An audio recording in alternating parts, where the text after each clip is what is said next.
Morning, Ben. Mr. Mark, how are you? Good morning. Hi.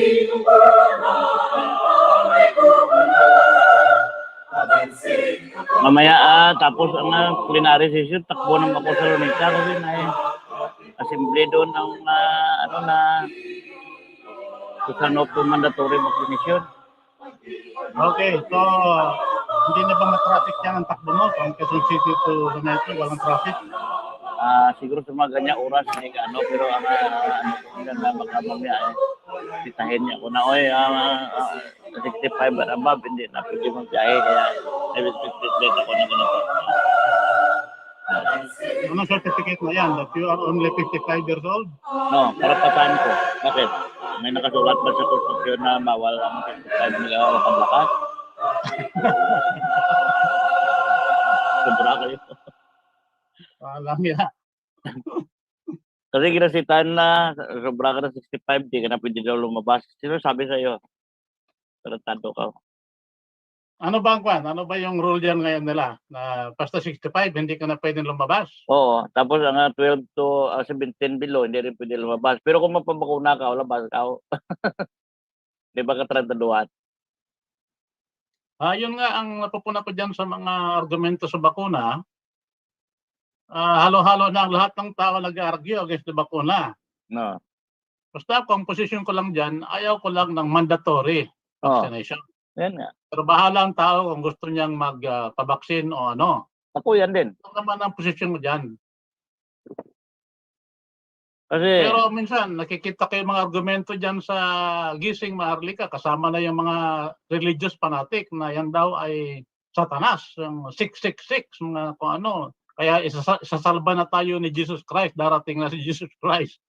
yan ang presumption nila. Presumption lang yan. Wala naman nakakita. Kaya 666. Yun na nga ang sinasabi ko. Kaya nga ako, sinasabi ko, kinaklaro ko lang na hanggang doon lang ako sa ayaw ko ng mandatory vaccination because that is a violation of our constitutional rights. Ito akin naglagay ako ng sulat sa labas. No. So, violation of the Constitution. Mandatory vaccination. No to RA 11525. Kasi sa 11525, sinasabi doon, sa government wala nga pananagutan. Tapos ang nag-bakuna, wala rin pananagutan. Ay, ikaw, Carlo Iway, kumusta doon sa Cagayan de Oro? Ano nangyayari dyan? Tulog si Carlo. Tulog pa ito sa... Tulog. No, Carlo. Sorry, ingay ka. Gusto mo palagi taas kamay. Ano ba? Hindi ka sumasagot ngayon. Tulog pa nga. Ganun. Lang yan. Okay. Si Michael, magkakuha na tayo. Si Michael, kanina yan, pag tulog ko, 1:30, yan na si Michael. Ano, Mel, nakakuha na tayo? Naka-recording na tayo? Mukhang hindi pa, di ba? Recording na ba? Recording na? Recording na daw. Okay. Hindi, wag mo na. Hindi, okay na. Pwede na mag-record kasi 8 o'clock na eh. Okay, sige. Recording in progress. Okay. Alright, so ano yung mga balita dyan sa Cagayan de Oro, Mr. Carlo Iway? Tayo pa lang naman dito, kaya chismisan muna tayo. Are you awake? Tatulog pa yan. Anyway, anong impact dyan nung itong mga hearing ng Senado? Anong nangyayari dyan? Alam mo naman, puro lang sa kanila yan. Sabi ni Lacson, magtakbo sila president. Surto dahil baguhin nila. Bakit? Hindi nila nabago nung panahon nila na tagal-tagal sila sa Senado. Hindi nila naisip baguhin noon yan. Ngayon lang nila naisip. So, ni isang politiko walang nagsasabi tungkol sa ano to ng sistema ng lockdown na ito. So, medyo may kahirapan unawain gawa na ano ba talaga ang mga gusto ninyo mangyari. So, may mga kaka na dahil walang dahil may proclamation na sa 2022 September pa matanggal ang ano, tapos pala ang ano ni Duterte, ano para tawag niya? Kanyang mandato hanggang June 30. Hindi ito emergency, hindi na so hindi malaman kung magkaroon ng eleksyon to. Dahil if you're under control up to September 2022, paano ka magagalaw? September 12, 2022. Oo. Kumustahin muna natin, may bago tayong kasama si Sosel Ledesma. Sosel, can you introduce yourself? Ito po yung 1899 Congress. We are reviving the spirit of the 1899 Constitution, and our advocacy is a shift to Parliament as a way to curb corruption. Can you introduce yourself, Mr. Ledesma? Sosel Ledesma. I see him in a picture with a uniform. I think it's a Marine. Kasama mo ba siya? Hindi, Mr. Speaker? hindi. Pero may mga... He has a Marine uniform and a Navy. Maybe he's an officer of the Navy. I'm not sure. No, he is an engineer. Okay, He has a all right. popular initial alert. Okay, hindi naman siya nagsasalita. Maybe he just wants to observe right now. Huh? Can you introduce yourself? Ano mo si Mar? Ledesma? Mar Ledesma is may instructor noon sa Profound Master. Instructor ko sa simulator. Hello, sir. I just only want to listen. Ano ka? Okay, Mr. Ledesma. Marine engineer din? Yes, sir. Si Mar ano mo? Mar Ledesma. Hindi ko kilala, sir. Sa Iloilo. Hindi ko kilala, sir. From Iloilo ka rin? Dati, sir. But not, hindi talaga. Tumira lang ako. Okay. Just only to listen. Okay, so... Okay, thank you. We are a group that are advocating a change for a system change in the country because we believe that the answer to systemic corruption is systemic vigilance, which a parliamentary system provides in their weekly question hour. Ngayon, ang session talaga ngayong araw na to is about how to reach out to more of the people, how we can provide that message to them, and also answering questions of those who are with us, kung ano pa ba yung mga iba nilang mga katanungan tungkol sa ating parliamentary shift campaign. Yung isa naming paraan para magkaroon ng shift sa parlamento ay ang pag-adapt ng ating 1899 Constitution. Kaya yung ating pangalan dito sa grupo natin are 1899 Congress, 1899 Shadow Congress. Meron din tayong Facebook group na Shadow Congress of the Philippines that anybody can join there and look at the recordings of the hearings that we have. Although sometimes there are just a few of us here in the session, there are more people connected to us because this is being streamed to other groups and other platforms as well. Naka-stream ba tayo ngayon, Mr. Speaker, sa GMN Network? GM Network? Oo. Ha? Oo. Panata ito, GM means Gloria Macapagal Network? May issue dito dahil sabi niya huwag gamitin ang gising Marlica. So okay. Global Marlica kung ayaw mo ang gising Marlica. Pwede rin gamitin ginoong maginoo noon. GMN din yan. Ngayon, ano ka kung problema nyo sa GMN? Kasi in-text nila ko na kanila daw yan. Sino may sabi? puntahan mo nga ako doon DTI kung Marlica ang naka-register doon. GMN lang. So, nasa iyo yan kung ano pag-intindi mo ng GMN. So, tumimik sila. Mga grupo ni Najet, yun ang nag-question na Sino ang nag-text sa'yo? Sino ang nag-communicate sa'yo personally? mga grupo nila. Yung text nila ko. Sino nga? Sino nag-text sa'yo? Si Rob? Ano pakialam ko ako dyan, inyo yan. Kung hanggang si Ka-Anton, palabasan nila, sabi ni Ka-Anton, programa ko, huwag niyo pasukan na ganyan. Iba ang pinag-usapan dito sa inyo. Tumahimik dito. Sa kaibigan mo ba si Ka-Anton? May program siya dito sa GMN. Okay. Kaya sabi ko nga na kung dahil magaling din yan doon sa mga historical point of view, if we could make another day na pag-usapan natin ang history ng Pilipinas para makakarinig naman ay hindi ano ba yung 1899 pinag-usapan nila. Kasi kung may programa tayo sa kahit isang oras lang, once a week, ma-disseminate natin ang information with regards to the previous governance of the Republic of the Philippines. Before Spanish, hanggang nagkaroon ng Spanish. Kasi nung before Spanish, open naman lahat eh. Hindi naman ganito. Winala lang ng mga Kastila ang ating istorya. Mabuti, mayroon pang copper plate. Kaya doon sa copper plate na yan, hindi nila mabura-bura yan na bago sila dumating, may mga litra na tayo.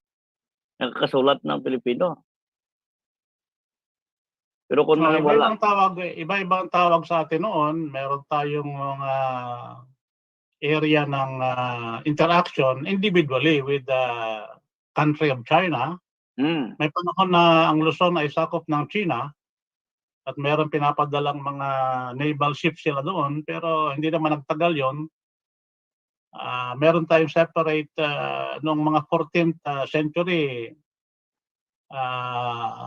tinatag yung Sultanate of Sulu. Earlier than that, merong City of Butuan na nagpapadala ng mga embahada papuntang China. At pag sinasabing magbibigay ng tribute sa China, yung China naman nagbibigay ng gift sa atin. So parang ngayon ang kanilang pag-trade nung araw kasi wala namang mga pera-pera noon eh. Barter. Parang barter. Bigyan mo ng tribute ang Empire of China. Sabihin ng China, magaling kayo, we will protect you. Tapos ito ang gift nyo, uwi na kayo. Something like that. Ito may bago tayong Mr. iPhone. Interesting. Mr. iPhone, pwede ka mag-introduce kung ano pangalan mo, iPhone. Good morning. Good morning. I'm Enrico Meriones. Thank you. Yun na nga si Enrico nga to. Kami yung balbas ni Enrico. Hindi ko na nakikilala. Hindi na nag-aahit. Akin, nahit ko na nung matapos June 12. Okay. Ang gusto kong gawin ngayon, Mr. Speaker, with your permission, I will share the postings I've been making. Kasi ang ating topic po ngayon is how to reach out to more people and talk about our campaign. Kasi yung ating ginagawa ngayon is a parliamentary shift campaign. And from our point of view, the other campaign... Good morning, Paul. Kanina natawag ka, hindi ka nag-ano. Good morning. Good morning. Okay. Ako ang sasalita ngayon, kaya tumahimik ka na muna. Kanina tinatawag ka namin, hindi ka sumasagot. Okay. Sige. Ngayon, Mr. Speaker, if you allow me, I would like to share some of my recent postings. I'll share my screen in what I have been posting so that we can discuss it from there and we can find out how we can make this messaging type reach out to a lot of people, no? Okay, go ahead. Let me see. I'm sharing my screen, share now, and so let me go.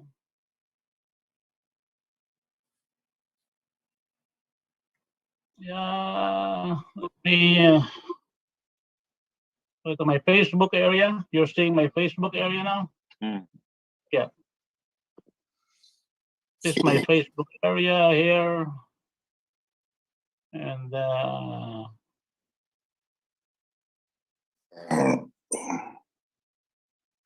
I just want to share my Facebook area. It is not sharing. No, yan na. Baba mo. Ayan na? Yan. Okay. Yeah, like for instance, I do something here and say the parliamentary campaign exposes holier than thou campaigns as bogus presidential campaigns. Hmm.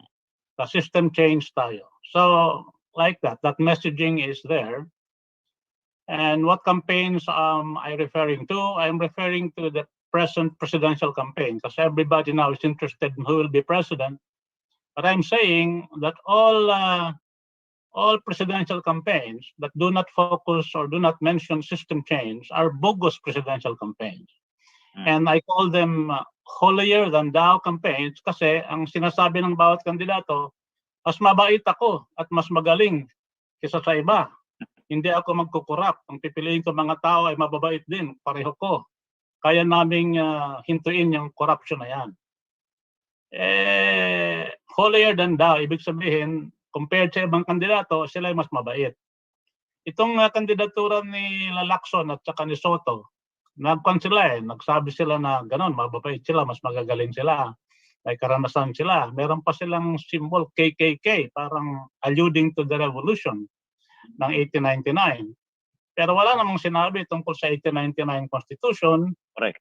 Itong si Soto nagbanggit ng system change. Pero nang interviewin siya ng isang araw tungkol doon sa sinasabi niyang pagbabago ng sistema, ang sabi niya, hindi, itong sistema natin, hindi tayo pwedeng pumunta sa parliament. Itong sistema natin ngayon, okay na, ayusin lang natin to. So wala. He walked back his talk about system change. So these people are not accustomed to talking about system change, and they say, hey, pag naging presidente na sila, yung kahit na nagsalita sila ng system change, ang nangyari, katulad kay Duterte, sabi niya, tunay na pagbabago, system change. Pero nung nasa pwesto na siya, ay walang nangyari. Noong una, yung first half niya ng kampanya niya, magaling-galing ang kanyang banat, parang tinutokso pa niya ang bayan na magre-redgov siya. Noong November 30, 2017, ang lakas-lakas ng demand para siya ay mag-redgov. Pero wala rin, hindi naman niya ginamit yun kasi ang mga tao sa kanyang paligid ay mga laban sa pag-shift ng sistema kasi ang sabi nila, teka muna, hawak na natin ang sistemang ito. Makinabang muna tayo bago natin baguhin to. Ano nangyari? Naniwala si Duterte sa kanila. Yung mga senador naman, ayaw naman palitan ng sistema kasi sistema natin ngayon, 24 nga lang naman sila. Kasi noong pang 1916, 24 na sila eh. Noong 1916, meron tayong sinasabing 12 senatorial districts. At saka meron doong senior senator at saka merong junior senator. Yung senior senator, mahaba ang termino. Yung junior senator, mapan lang. Parang kalahati lang ng termino niya. Pero 12 yun sila. Kaya bawat isa sa kanila, meron tayong dalawang senador kada 12, kada district. So meron tayong 24. Noong 1916, ang ating populasyon ay 9 million lamang. Ngayon, ang ating populasyon ay 110 million na, 24 pa rin itong mga senador. At ang nangyayari ngayon, dahil sa sila ay elected nationwide, pinalitan eh. Noon, distrito lang sila, no? At least may liderato sila sa bawat distrito nila. Pero ngayon, ginawang nationwide ang kanilang pag-elect sa kanila, no? Kaya, anong nangyari? Ang nangyari, naging mga tuta sila ng mga oligarko kasi kailangan nila ng malaking pera. Ang estimate, 200 million minimum at para manalo, mga 500 million bawat isa. Saan nila kukunin ang perang yon? Either sa corruption nila, sa Senado, yung kanilang mga pork barrel, o sa mga oligarko na sponsors nila. Kaya sila nagiging tuta ng oligarko. At saka dahil sa napakaliit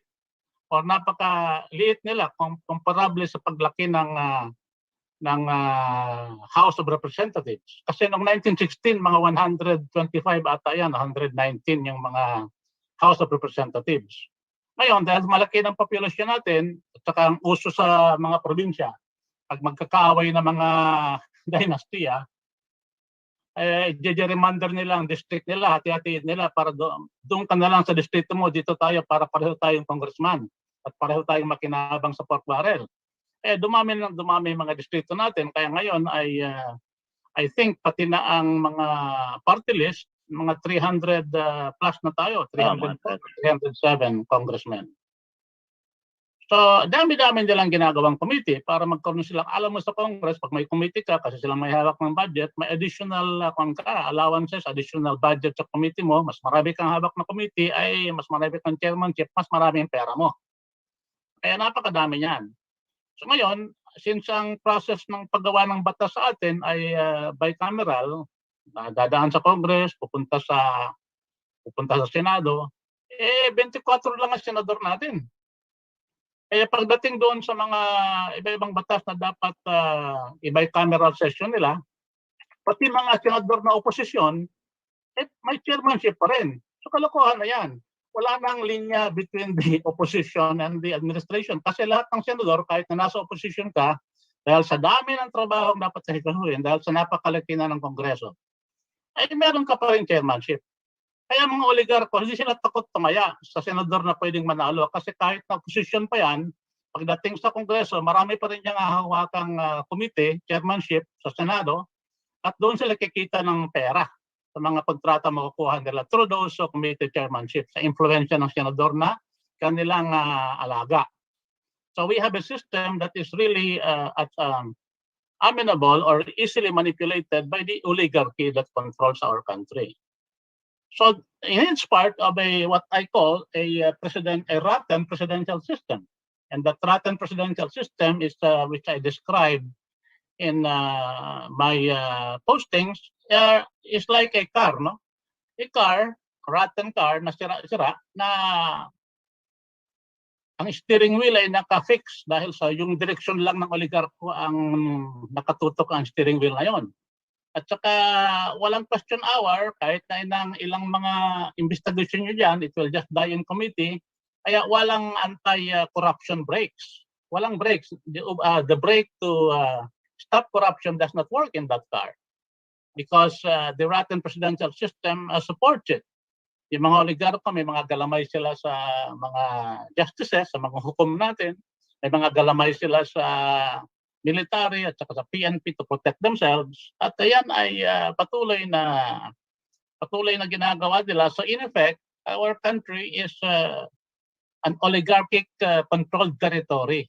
At tayo na mga kasama dito sa bansa natin, apektado whether you are in the country or whether you're an OFW, you're affected by this rotten system, which is designed to rule the country rather than to serve the people. Because nagtatayaan lang naman yung mga oligarko tuwing eleksyon. Itong bata namin, presidente namin to. Yung mga oligarkong tama ang taya, early bettors na nakasama sa winning president, ayun ang nagmumonopila ng mga paglagay sa pwesto ng mga kabinete. Yung kabinete naman gagawa ng ganyan mga transaksyon na nakikita natin sa Senado na pagkakakitaan ng pera.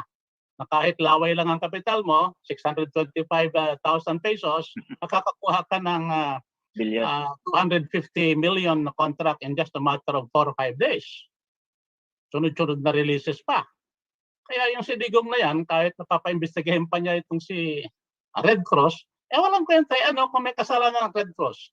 Mabubura ba yung kasalanan niya? Nila Digong at ni Bongo at saka ni sino to? Yang. Si Duque, Bongo. Yan ang mga taong nasa gobyerno na si Bongo ay is a de facto Secretary of State, Secretary of Health, Department of Health. And itong si Bongo, walang delikadesa, sabi niya may delikadesa siya. Pero anong klase yung delikadesa? Ikaw ay dating aliporis ng Malacanang, tapos ikinampanya ka na Digong para maging Senado, tapos nandiyan ka pa sa Senado at nandiyan ka pa rin sa kabinete. You're blurring the lines of being an executive, member of the executive and a member of the Senate. Eh, ang tawag ko dyan sa kanya ay political amphibian, si Bongo. He is both a Malacanang tadpole and a senatorial frog. Ang problema pa, if he wants to croak in the Senate and he wants to be oink by the other senator, interpolated, he refuses. I'm referring to the Rilon's request before to interpolate him.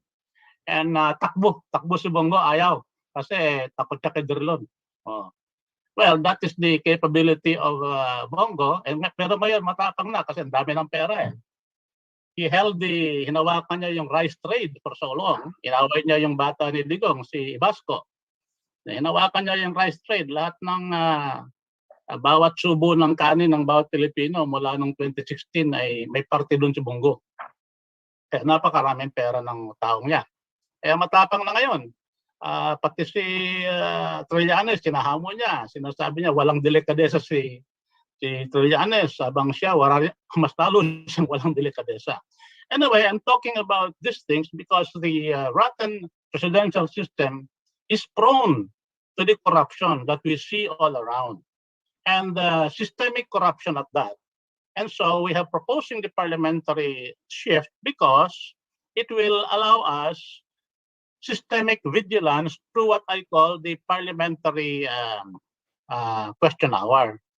I've been posting these things. If you look at these things, that's a different thing. But here, also about Pacman, but there are other things like the other things that I posted here also, that we need a presidential candidacy that would go all out for a parliament shift as a way to cure systemic corruption. But right now, all the announced presidential candidates are not saying anything about it.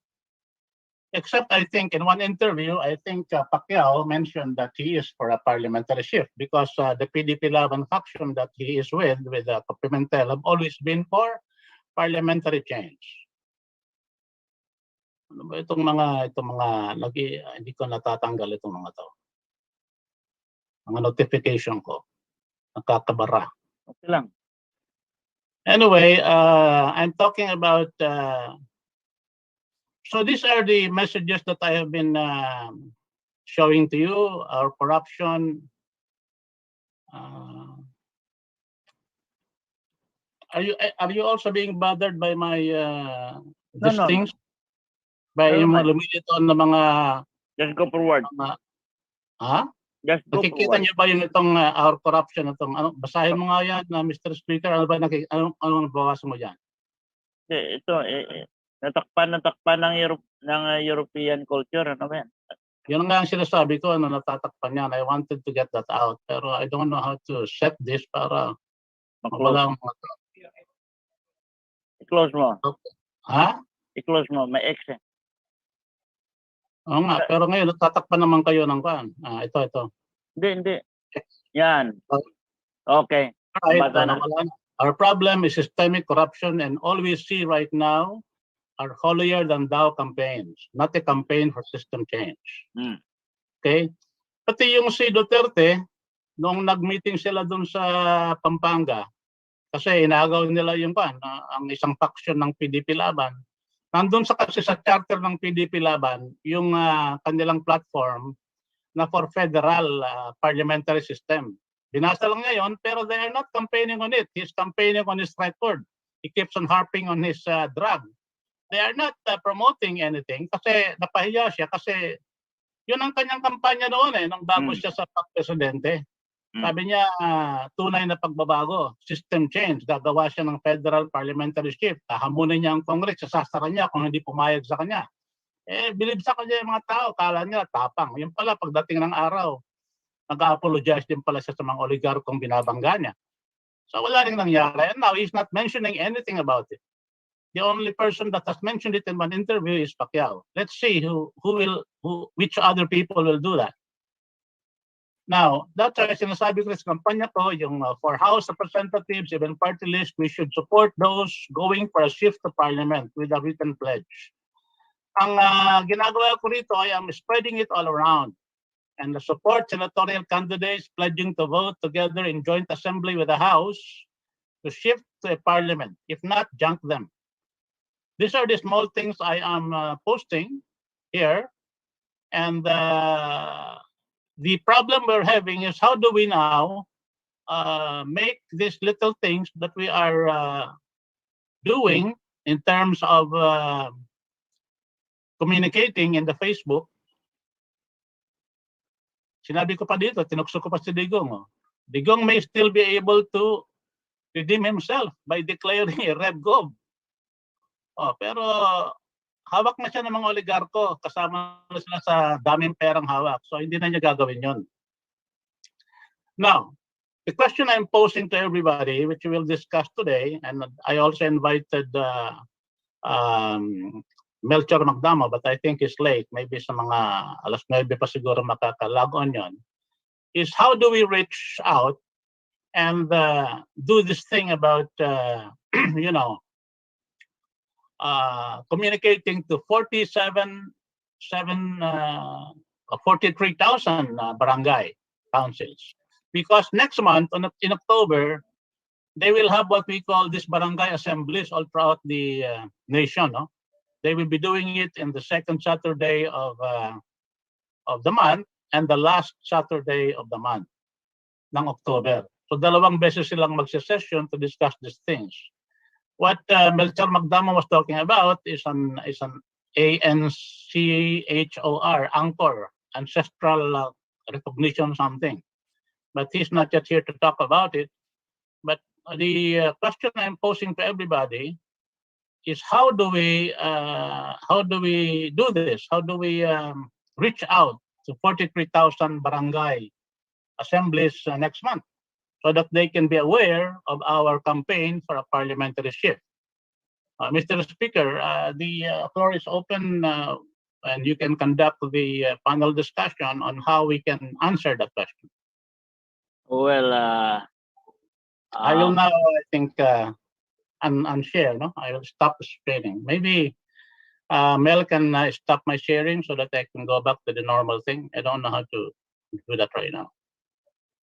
close. Okay. Okay. So Sunny is here.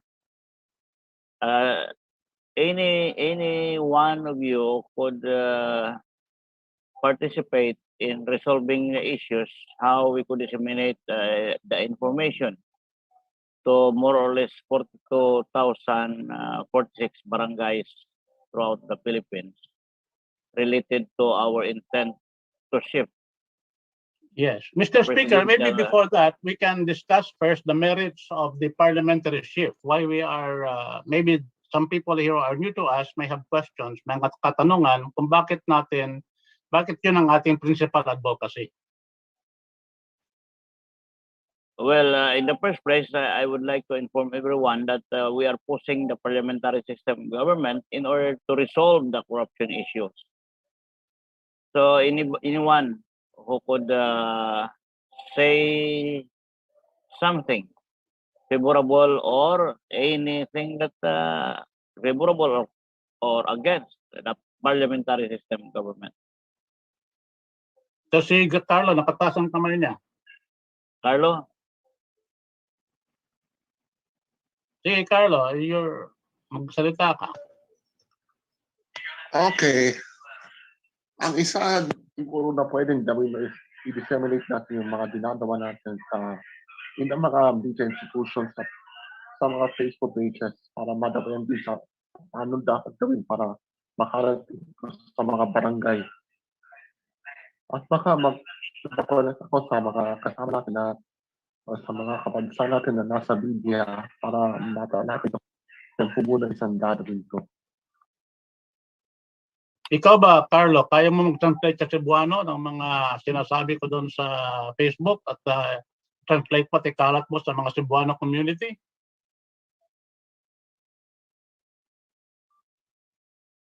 Arlo, you are being asked. Arlo? Ipapa-unmute daw siya. Ano ba? Hindi ka ba nakaka-unmute on your own? Ay, kung makakaya ko, oo. Pero sa kayo muna, Ano? pag-iisip ako. Kung makakaya ko talaga, hopefully, Ba, magagawa ko. kayahin natin kasi wala na tayong oras. Kalat natin Oo, sa sarili correct. natin dialect. Now, Sa Carlo. Tagalog, Ilocano, sa Bicolano, ganon. Carlo. Ang Yes. inahingi ni Professor Hill ay gaya ng mga posting na yan, yung pinakita niya, i-translate mo sa Cebuano, then disseminate information to the people around you. Can you do it? Hayaan mo, gagawin ko. Okay. Basta makakaya Oo, ko para yung dyan. isa nating pwedeng gawin din is, alam nyo, yung parang pyramid style ng pag-expand natin, ano? Yung bawat tayo siguro may kaibigan tayo na mga 10 o 20 na contact natin sa ating cellphone o contact natin sa ating Facebook. Bawat isa sa atin, halimbawa, mag-recruit ng 5 na papadala natin itong ating mga communication tapos i-explica natin sa kanila para tayong nag-iibanghelyo, para tayong nagko-convert ng membro. Explain kung bakit ginagawa natin ito at hikayatin din natin sila na maghanap din sila ng 5 na kasama nila na pwede nilang padalhan ng mga mensaheng ginagawa natin. So 5, siguro pag ginawa natin yon, in a few months, marami na tayo. Pag maraming makumbinsi tayo, we have to make the effort to at least convince 5 of our friends among the many that we have to make them support an effort to spread the news about our effort to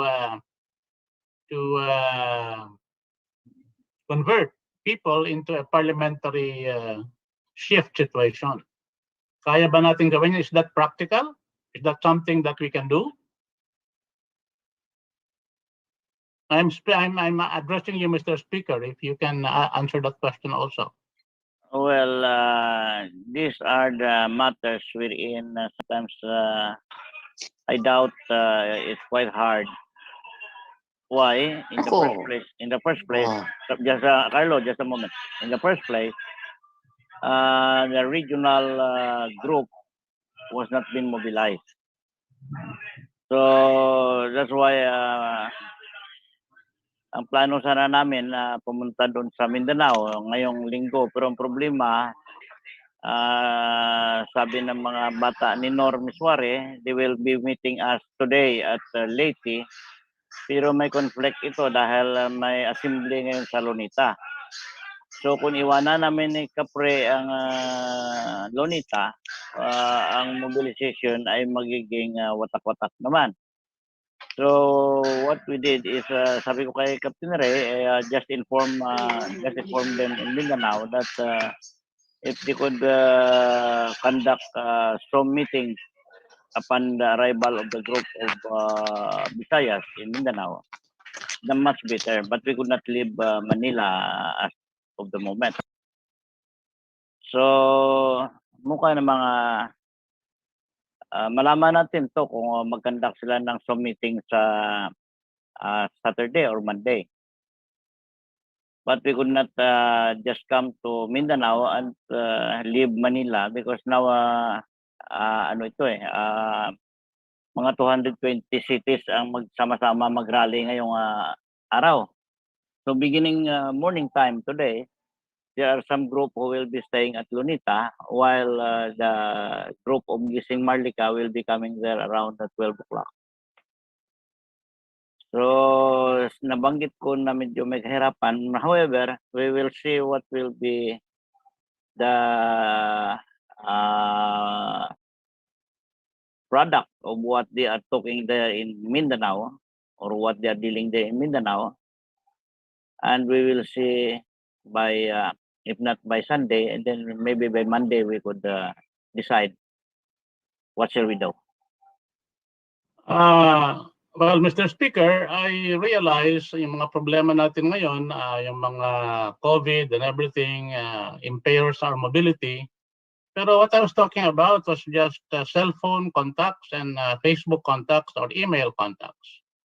I posted something there na makikita mo sa chat natin, yung pinadala sa akin ni Congressman Willie Villarama, na yan ang mga dapat nating gawing mga mensahe para maikonekta natin ang ating problema ng korupsyon at ang solusyon na maibibigay ng Parliamentary Question Hour.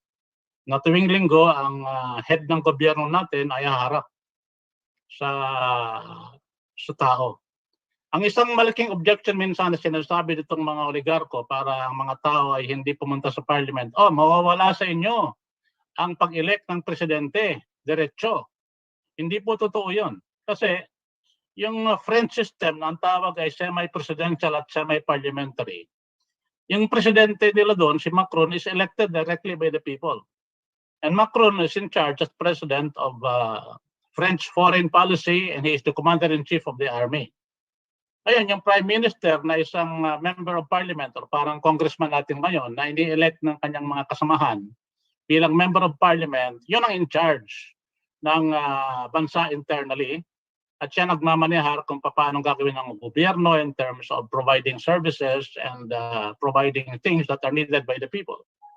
Pero pag gumawa ng iskandalo, madaling mabisto sa simula pa lang kasi may umaharap ang Primo Ministro sa kanyang parliament every now and then tungkol sa mga problema ng paggawa niya ng kanyang implementasyon ng mga batas na sila mismo ang gumagawa. Kasi sa parliamentary system, siyempre, yung legislative powers ay fused with the executive powers ng prime minister, ng kanyang cabinet.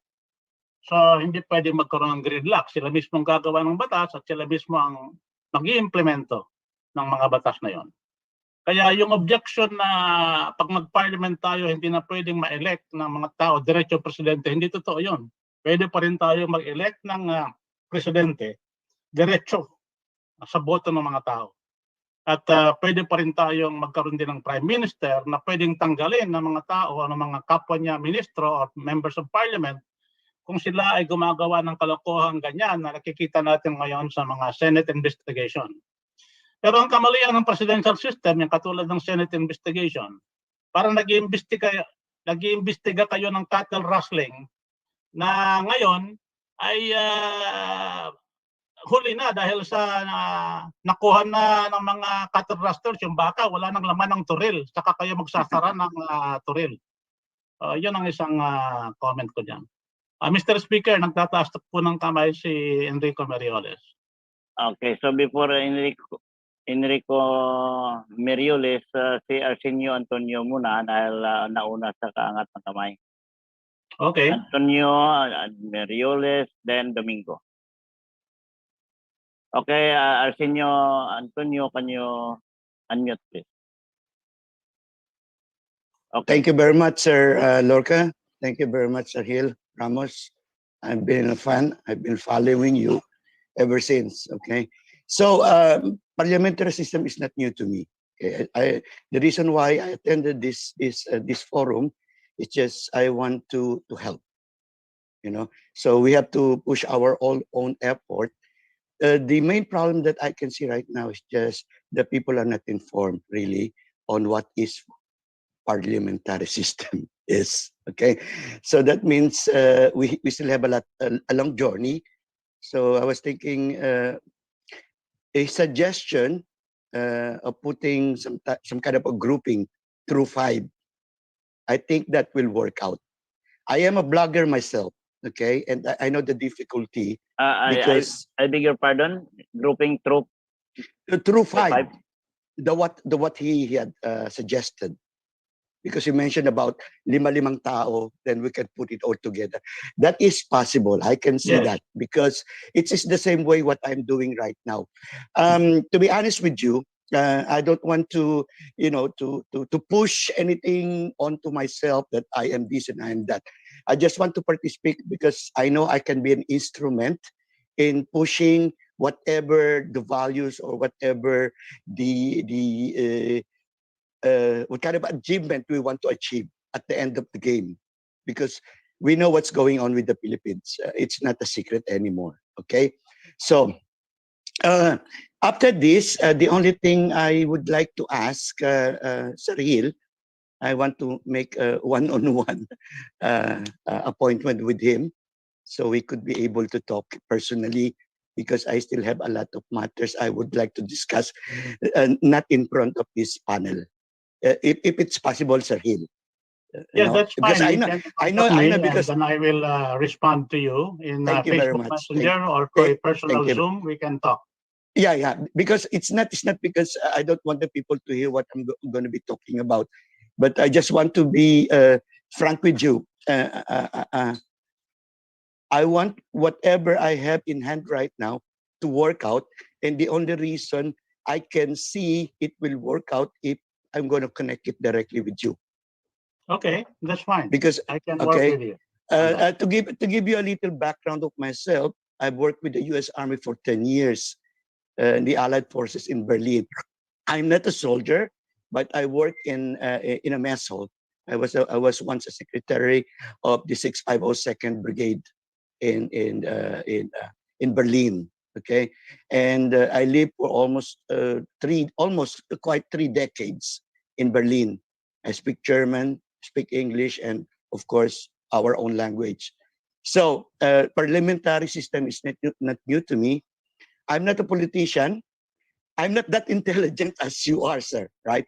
But the only thing is just like we come into this limelight of our age, that we want to do something for our children and the children of our children. It's like a legacy, okay?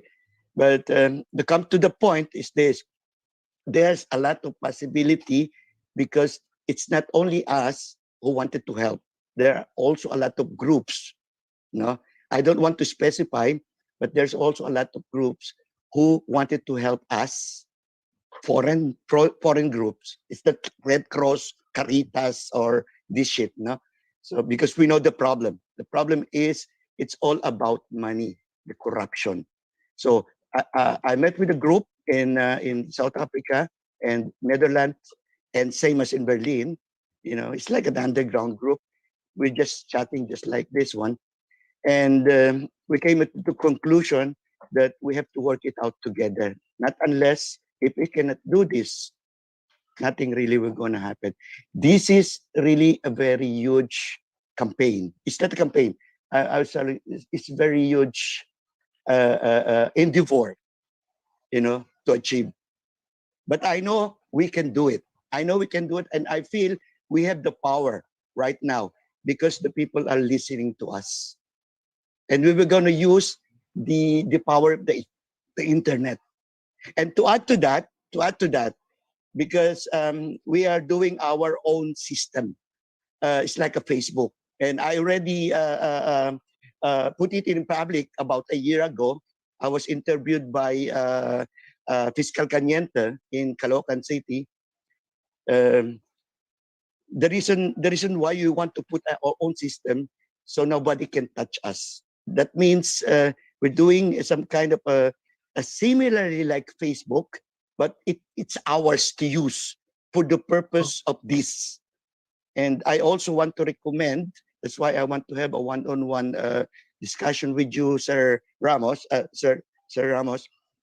Hill, It's just call me Hill. if it's feasible, okay? Like what I said, what I said. No? I'm not a professional when it comes to this, okay? Yeah. But still, with the experience that I got, okay, the know-how and the knowledge, little knowledge, I think I could be able to make an impact on what we are, doing right now. We're going to push for the parliamentarism. I know that. That's the reason why I voted for Digong. And actually, I pushed for him because that's actually the first thing that he wanted. He promised us. You're going to push for parliamentarism. Am I right? I'm right. I'm right to the point. Okay. So what happened? He juggle us, and at the end, see what is happening right now. We know the corruption. We know the Yes. corruption in DOH. You know, I mean, even the blind can see. Yeah. That's my word. Even the blind can see. So, but the thing is this: we don't have the power, but Yeah. the people underneath. It's like a pyramid, okay? But we're not doing like a multi-system that we have a product to endorse. You have to buy this, you commission on this. This is not the point, okay? I know the people has the power. We have to give it to them. So we have to bring the instrument. This is this little instrument. If the people would understand it, then we are good to go. Because we're lacking out of time right now. Because the election we're going to be okay. The registration will be on October, right? October. Actually, I'm pushing for Aimee and Bongbong, okay? And I still Mhm. have a lot of debates. You know the Yeah. reason why I'm pushing for the brother and sister? You know what happened? Why? It's very simple, okay? We don't know if Bongbong, you know, just be executed or whatever. Then we still have Aimee. You know what I mean? Yes. I'm not against Marcos. Okay, I was only misinformed during that time. I was an activist myself, you know. But I mean, from the wrongdoings that I did way back, you know, the 80s, you know, I said to myself, right, okay, this is the time to do it right. Let's do it right. We can control the group. I still have a grouping, which is actually the 80 regions, and they are active. I can talk to them one by one. So I have already leaders, okay? I got a project.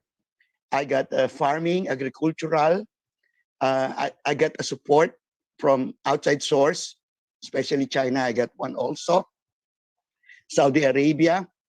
And that's the reason why I want to talk to you personally, because I want to lay down particularly the basis of what I am trying to open up here at this Yes. forum. Yes. Sir. So Okay. I could say only Yabol. Dankeschön. Okay. It's Okay, been then- hungry for change. So, by the way, we have a project actually, which is the German sausage. Okay, and the reason why we push for the German sausage is just because the nutrition. You know what the Filipinos are eating are bullshit. You know, you got hamburger, you got inasal. You know, it's always the same thing. You know, Yes. but nutrition wise, it's lacking. That's why the Filipinos, they have, you know, big tummy, you know, at the age of 40, they have already a lot of sickness, Okay. diabetes, and That's also, San Miguel beer. San Miguel is Right, responsible for them. yeah, but anyway, I'm already 62, okay? So I don't have really much time, okay? So we have to push the effort right now, because if we cannot do it now, nothing will gonna happen. That's how Kung that's hindi the way I see ngayon, it. kailan pa? Exactly, kung hindi ngayon, kailan pa? Wala tayong pag-asa. Yeah, Buti na lang, tuloy tayo. Sir Ramos, Sir Hill, no? Actually, I know I you. look forward to our private talk, and then we can perhaps discuss how to share it with the rest of the group so that we can all cooperate together. Because this is actually an arrangement. It's an organization, but I don't want to be underground. I want to go up. I want the people to see, the public to know what we are doing. Because if you keep on underground, we're just a rat. We're not a rat. Yeah. Okay. If I'm So, ratatouille, it's okay. If I may, Mr. Antonio, Yes, sir. Yes, sir. we Yes, have sir. to continue this in private so that we can Thank you very much. allow other people to share their views right now. Thank you very much, sir. Okay. Okay. Okay, We will From my contact point, you. Mr. okay, Antonio. from my point, that's all I can lay down today. Yeah. Thank you. Okay. Salamat. Thank you very much, sir. As soon as decision is adjourned, you could call Professor Hill and talk it privately. Okay. Thank you very much. Thank you very much, sir. Yeah, we can Appreciate continue that. after 12 o'clock. Yeah. Okay, so Okay. thank you, and now I'm giving the privilege to Mr. iPhone. Okay, iPhone, just unmute and So that's Mr. Marioles. Yeah. O, unmute na? Naririnig nyo na. Okay. Yes, we can hear you, Thank you. Enrico. Mr. Speaker, I guess in order to create more traction in terms of awareness for the pro-parliamentary system of government, I guess it's high time for us to formally organize. There is no political party now at present who is claiming for a push to parliamentary system.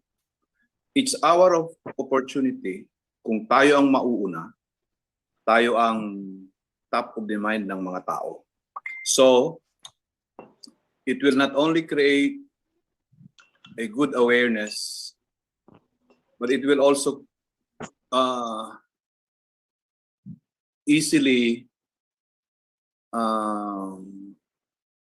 raise funds for purposes of creating more awareness to what we are doing. So Yes. the idea is, let's organize, let's form a political party, let's register the political party. Maliwanag ang ating intention. We will go for a we will push for a parliamentary system of government. And then let's start the fundraising campaign.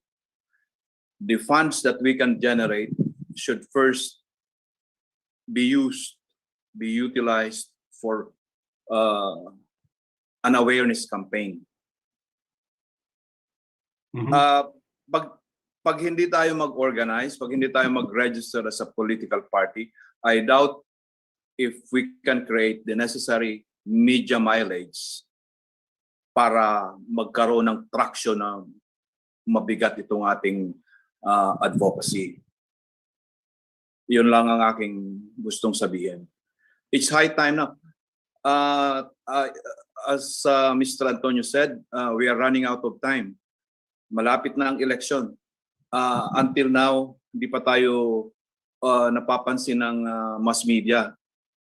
The moment we register this political party, we can hold a press conference already kahit na siguro walang bayad sa mga media practitioners. We can invite the bloggers wherein Mr. Antonio has connection. And then let's hold a press conference after registration. Initially, kung sino yung marunong mag-register ng political party should have his hands dirty first. Siguro madali lang naman mag-register sa Comelec. Yun lang, Mr. Speaker. Excuse my interruption, but para siguro ma-inform tayo kung paano naggagawa ng mga party and everything, we have to ask a very good resource here, Congressman Willie Villarama.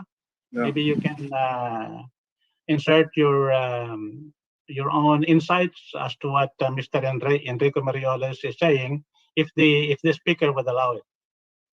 Well, Pong Villarama, Ramos. you have the floor. Pong Villarama, Yeah, okay. Magandang umaga po sa inyo lahat. At magandang umaga rin. natutuwa naman ako dito sa mga narinig natin at umuusad itong mga pangarap natin para sa mahirap na Pilipino. Siguro po, I just registered the political party. And medyo hindi po ganun kahirap. So, ang importante po ay magkaroon ng parang putting up a corporation.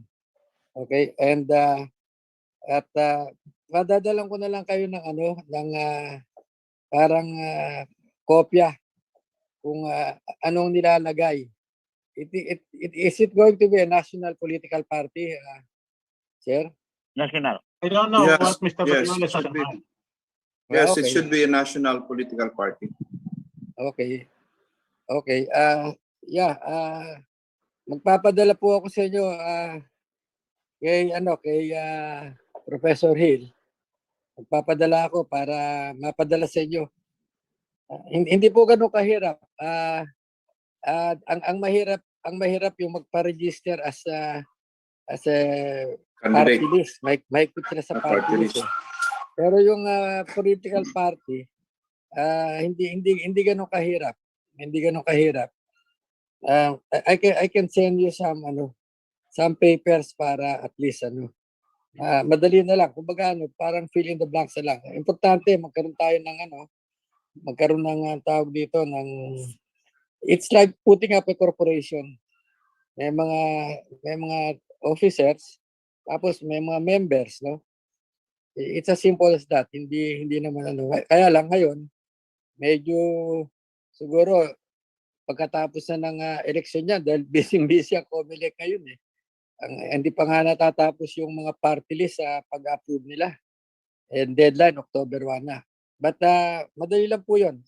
Tutulong po ako dito sa pinaplano. Kaya lang, medyo disqualified ako dahil may political party na po kami final. Yun lang po, Mr. Speaker. Kung Villarama, I just only wanted to have a clarification because of the national calamity being declared by the President. What is your foresight about this? Will this affect the election 2022 or what is in your mind? Well, alam nyo, looking at it positively, talagang may emergency dahil kahit sa ibang bansa, nagkaka-problema ng malaki sa COVID. Ngayon, negatively, kasi ang ulo natin, good and bad, hindi ba? Yung bad side, kontrolado nila lahat yung marami kasing mga exemption pag emergency. For example, kung may bibiling kang, kunwari, government. No, this is not emergency. It's a calamity. The term they use is calamity, not emergency. Well, That's why I got misled. I'm not a lawyer, pero palagay ko, yan eh. Kasi under an emergency, calamity, wave na yung bidding process. Kaya nilalagay yan para yung mga pera kunwari ng IRA, madaling ibili ng gamot. Maganda naman ng mas flexible kasi if you will go through the bidding, talagang malalaki ng problema niyan. Mag-aaway-away pa mga supplier, mag-aaway-away pa yung mga ahente, mag-aaway-away pa yung mga corrupt na mga politiko nag-aagawan para mag-supply. Dito lang to, parang canvassing na lang ito. So kung gagamitin sa tama, maganda ito dahil hindi na pupunta pa sa Maynila o sa DBM para magpabili. Yun lang po ang aking yun lang ang aking opinion tungkol dyan. I think halos pareho yan, calamity at saka emergency. Yun lang po ang sharing ko. Professor Hill? Well, I think we should go ahead with it, and mahirap ito. I will suggest that since Mr. Marioles has suggested that we form a party, can he assist you, Mr. Speaker, in forming it so that you will be the chair of that process, and he could be like a deputy to you so that you can coordinate with Congressman Villarama on how to do it? Well, I will, because to tell you frankly, the COMELEC chair is close to me. However, as of this time, he does not respond to what I am messaging him. However, I will do my best. I will talk to his mother, if ever possible, and then also some of his cousins. And I'll try. I will do my best. What can I do? Because I think Mr. Marioles has a task to do to assist you in doing that. Last election, I convened him that I will be running, but he told me that if ever possible, because he's the chairman, then I have to stop. Okay, I will not intervene. I will not interfere with your objection, and I will not run. So since 2019, so I stopped. I stopped talking about politics because I didn't want also to have. I don't want to collide later or sooner. The family might collide. But as far as the suggestion of Mr. Morioles is concerned, and the suggestion of Mr. Antonio, so I will do my best, what I can. Okay, thank you, Mr. Speaker. There are others who would like to talk, so maybe we should give them the floor. Sunny, you are raising your hand before. Sunny, you have the floor now.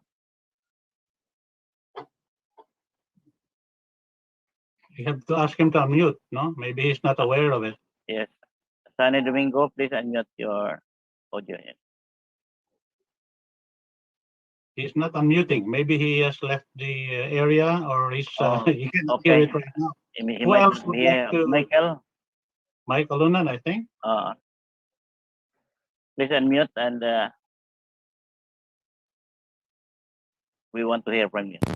Agree with the proposals and the suggestion of Willie Villarama, Congressman Willie Villarama.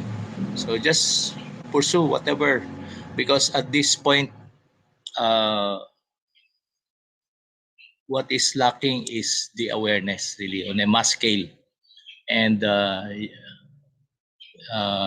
as the saying goes, you cannot James Bond your way to power. The shortest distance between 2 points is not a straight line. It you go through winding, you go left, right, up, down, through humps and bumps, zig and sag. At times you make detours, U-turns, etc. I mean, that's the dynamics of life. Even light physics, it follows a curvature. So no straight, So at times you really have to go through such approaches, strategies, tactics, etc. Be flexible as the conditions. You may have the same North Star or compass, general direction, but in getting there, you really have to be flexible enough to tactically, strategically, come up with something that will a good handle to build on something. So that's in fact, they say the indirect approach. There was this book by Liddell Hart. I read it way back, decades back. He emphasized the importance of the indirect approach, and it goes through with advertising, marketing, even courting. Ligaw mo muna, something like that, no? So politically, ganun din siguro. If you have this objective, let's say bring back the 1899, the Malolos. To achieve that, you need to go through a winding.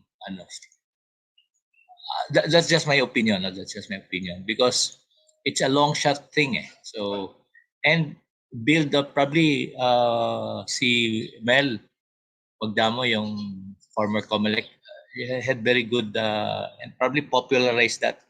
It's not even, I was asking for a copy, but it's not.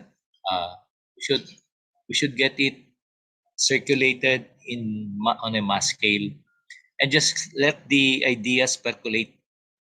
Because once you create a critical mass, there can be rallying points, and that's when you, let's say, when you position yourself, let's say as suggested by Mr. Morioles earlier,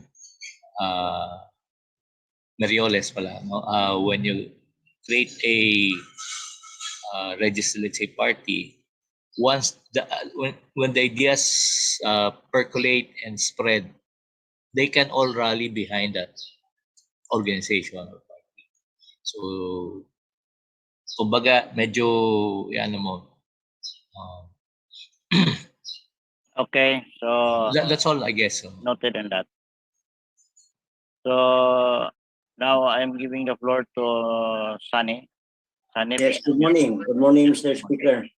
Yeah, I agree to everything that was said. I was, of course, listening, although I am in another Zoom now because I am being reviewed on the 100 questions that I have to deliver for the professional licensed agriculturists to pass, so that we will have more agriculturists to help in our agriculture sector. They should be qualified and should be professionals.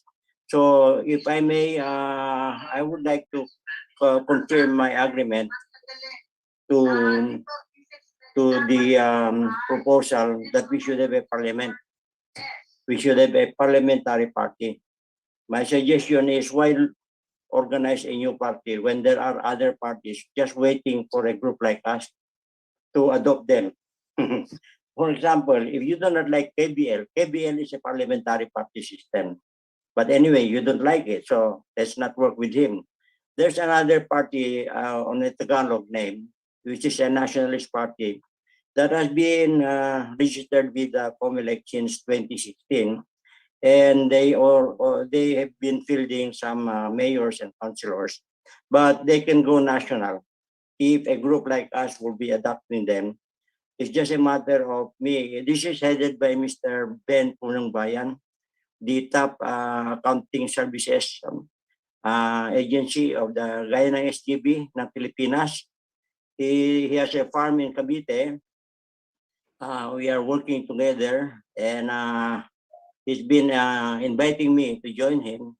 Maybe this time I will invite him to join our group on the agreement that his party will now become a parliament party or parliamentary system party, whatever you call it. So that's one. The other one, the other suggestions, let me emphasize the need for an immediate action now. The inverted pyramid approach is nice, but as you know, inverted pyramids are unstable. So I agree with Hill. We can expand anyway on the basis of an inverted pyramid. But after that, we should have a definite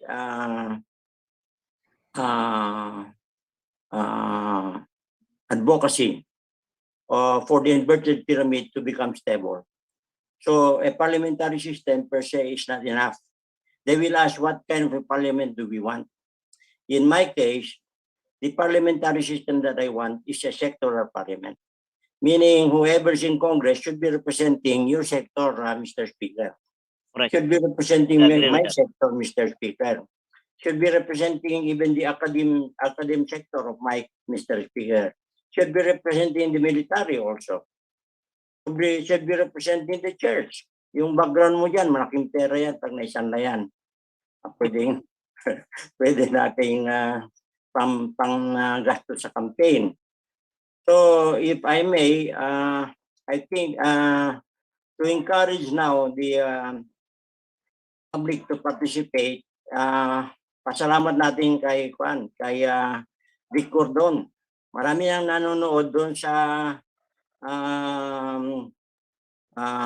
lecture niya sa kung subject yun, ang tawag dyan, Corruption 101.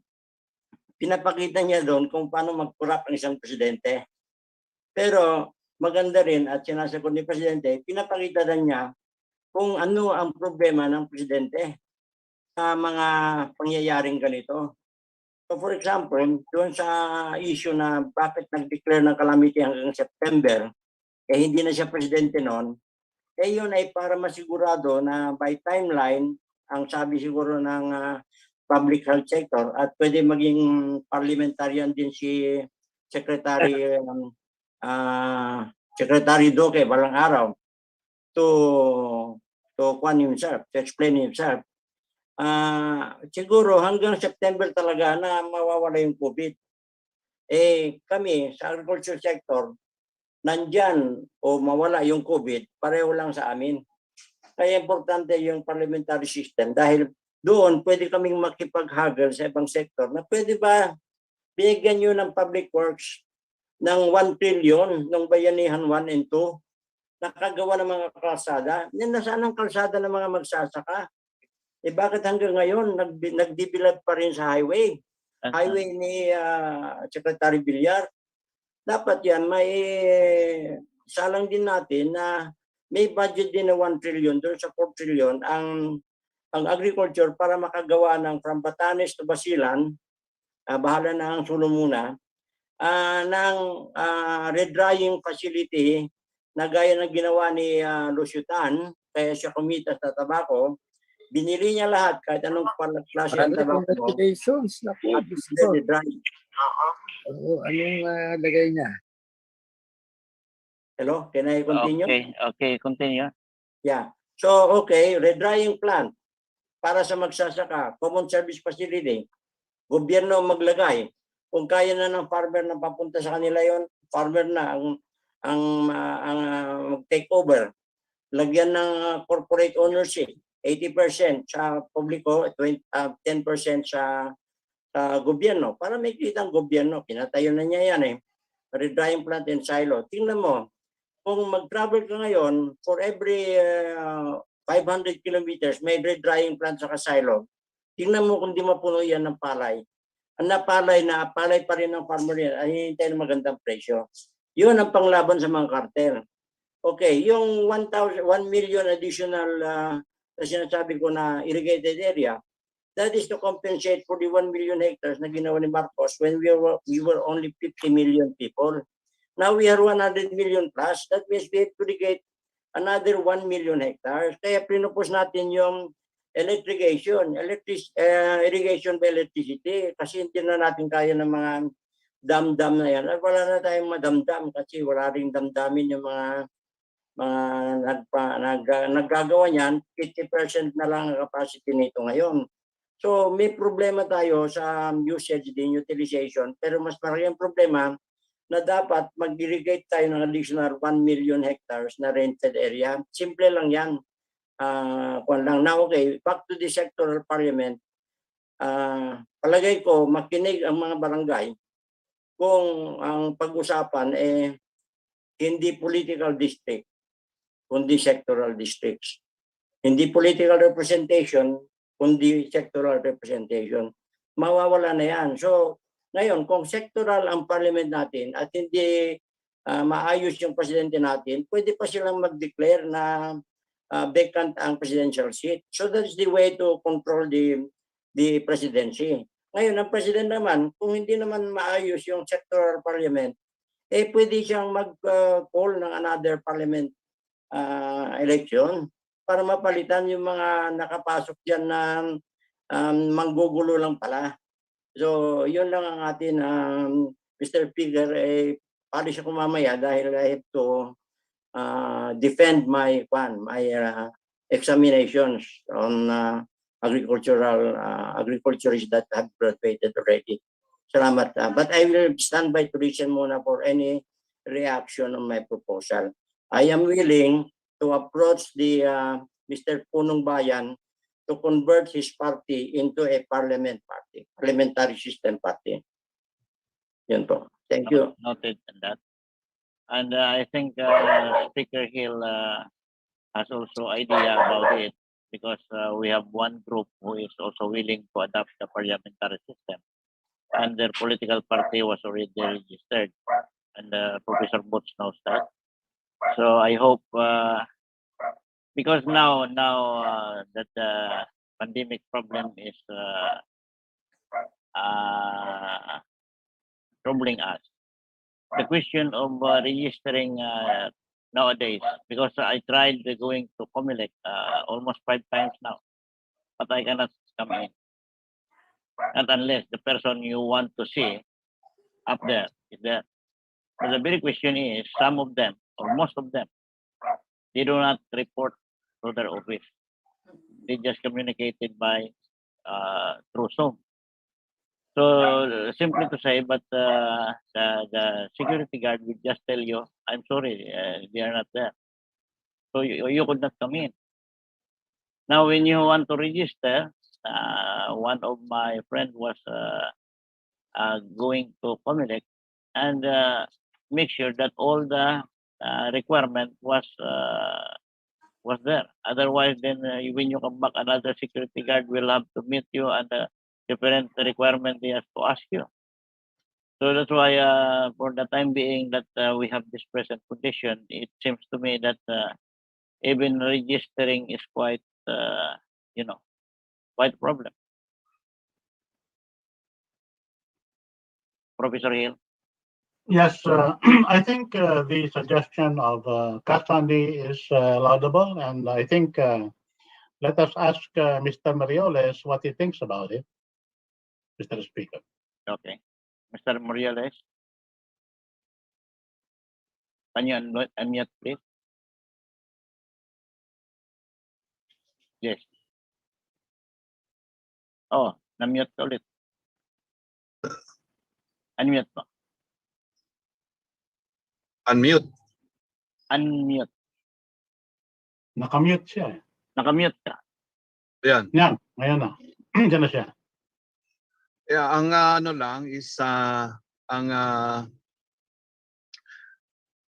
masasabi ko lang tungkol sa proposal ni Mr. Domingo is baka yung leadership ng partido na rehistrado na i-adapt, na magpapa-adapt itong grupo natin ay baka hindi magkatugma ang mga objectives with the prime movers of this group. Yun lang. Ngayon, kung magkakatugma, then that's the easier way to register a political party and make noise or an awareness campaign for a parliamentariship. Yun lang ang aking maiko-comment dyan. Okay. Thank you. Mr. Speaker, can I have the floor? Okay. You have the floor. Well, I think that it would be good if Castani Domingo and Enrico Marioles can come together and have a Zoom meeting with Punong Bayan or whoever it is, or whichever party Castani is suggesting to coalesce with, and talk about it. Anyway, coalition building skills is a necessary skill in a parliamentary setup, and we can talk about these things together, right? So if the speaker would make it an initiative of Mr. Marioles to go into a Zoom meeting with Kasani Domingo and also with Punong Bayan, that could be a good start. What we can do. Mr. Okay ako Speaker. dyan. Okay. I'm fine with that. Sa akin, because now we are here, I suggest that Kasani and Mr. Morales kung Villarama. So you better communicate privately. Then sooner or later, there's a time we have to announce in public what has transpired to your committee. They can do that and make a report to us next plenary session, which Yes. is next Saturday. But I agree Sure. that in the parliamentary system government, the sectoral representation has to be conducted. Mr. Speaker, Yes, Mr. Speaker. Okay, Mr. If I- Morales, go. I may suggest that Dr. Ramos should also be there because he knows the objectives of this group more than anybody. Ako, hindi ko kabisado ang objectives natin. Kaya, I mean, the detailed objectives. Kaya, hindi ako makakapagsalita when it comes to forming a coalition with this group of Mr. Sunny Domingo. Ang ano dito is Mr. Lorque, Mr. Speaker kayo, saka si Dr. Ramos. No, You can Well, speak for this I'm willing group. to participate if I am needed. That I'm fine. I can participate as long as I'm Oh. notified within 48 hours. I can be there. But Yeah. what we are looking into is your convenient time.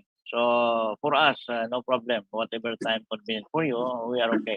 Just inform us, or just Yeah. inform Professor Hill, and then Professor Hill will tell me. yeah, Mr. Speaker, Sunny Okay. Domingo here. Okay, Sunny. Yeah, okay, I agree. Would be nice really if Kung Willie can initiate the Zoom, and I will take care of making contacts with Mr. Punong Bayan. Of course, I will explain to him first our basic objective. And I will explain to him that in my case, it would be a chance for me to also require that he must agree to the possibility if the group agrees of a sectoral parliament. Of course, between us, pag-usapan pa rin natin ito, Mr. Speaker, and I think you should put in a time to it so that we can all agree that when we face the public, we know what kind of parliament we have. Hindi bakla.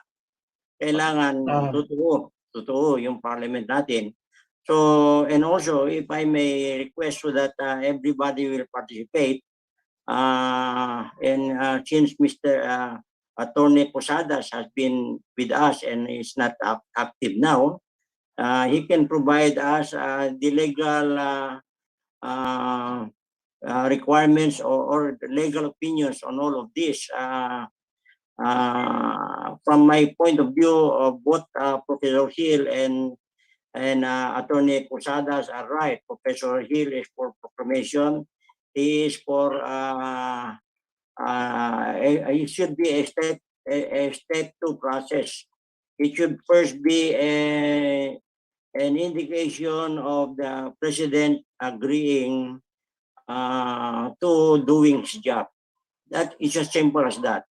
And then step 2 will be, if he agrees to do his job, then he may also do proclaim. But there's one dark cloud that is roaming over us. There might not be an election. So that should be the topic of, that should be one of the topics on the succeeding days. And hopefully, if you can take all of this up in one sitting, better. So maybe, Mr. Speaker, if you follow the role of Robert's rule of order, and you want to participate, declare that part 1, part 2, and part 3 of the session would be these topics, and in the topic that you're interested, so you don't have to be asking for a point of order as a presiding officer. You ask somebody else to be the speaker for the day, and you can participate. And then maybe we should develop some house rules also on joining our session, and make this like a real parliament. And I volunteer to represent the agriculture sector. Yun lang po. Maraming salamat po. Thank you. As far as myself is concerned, because this only what they call only a shadow Congress. So what I presume to myself is being called the speaker. I also assume myself as a shadow.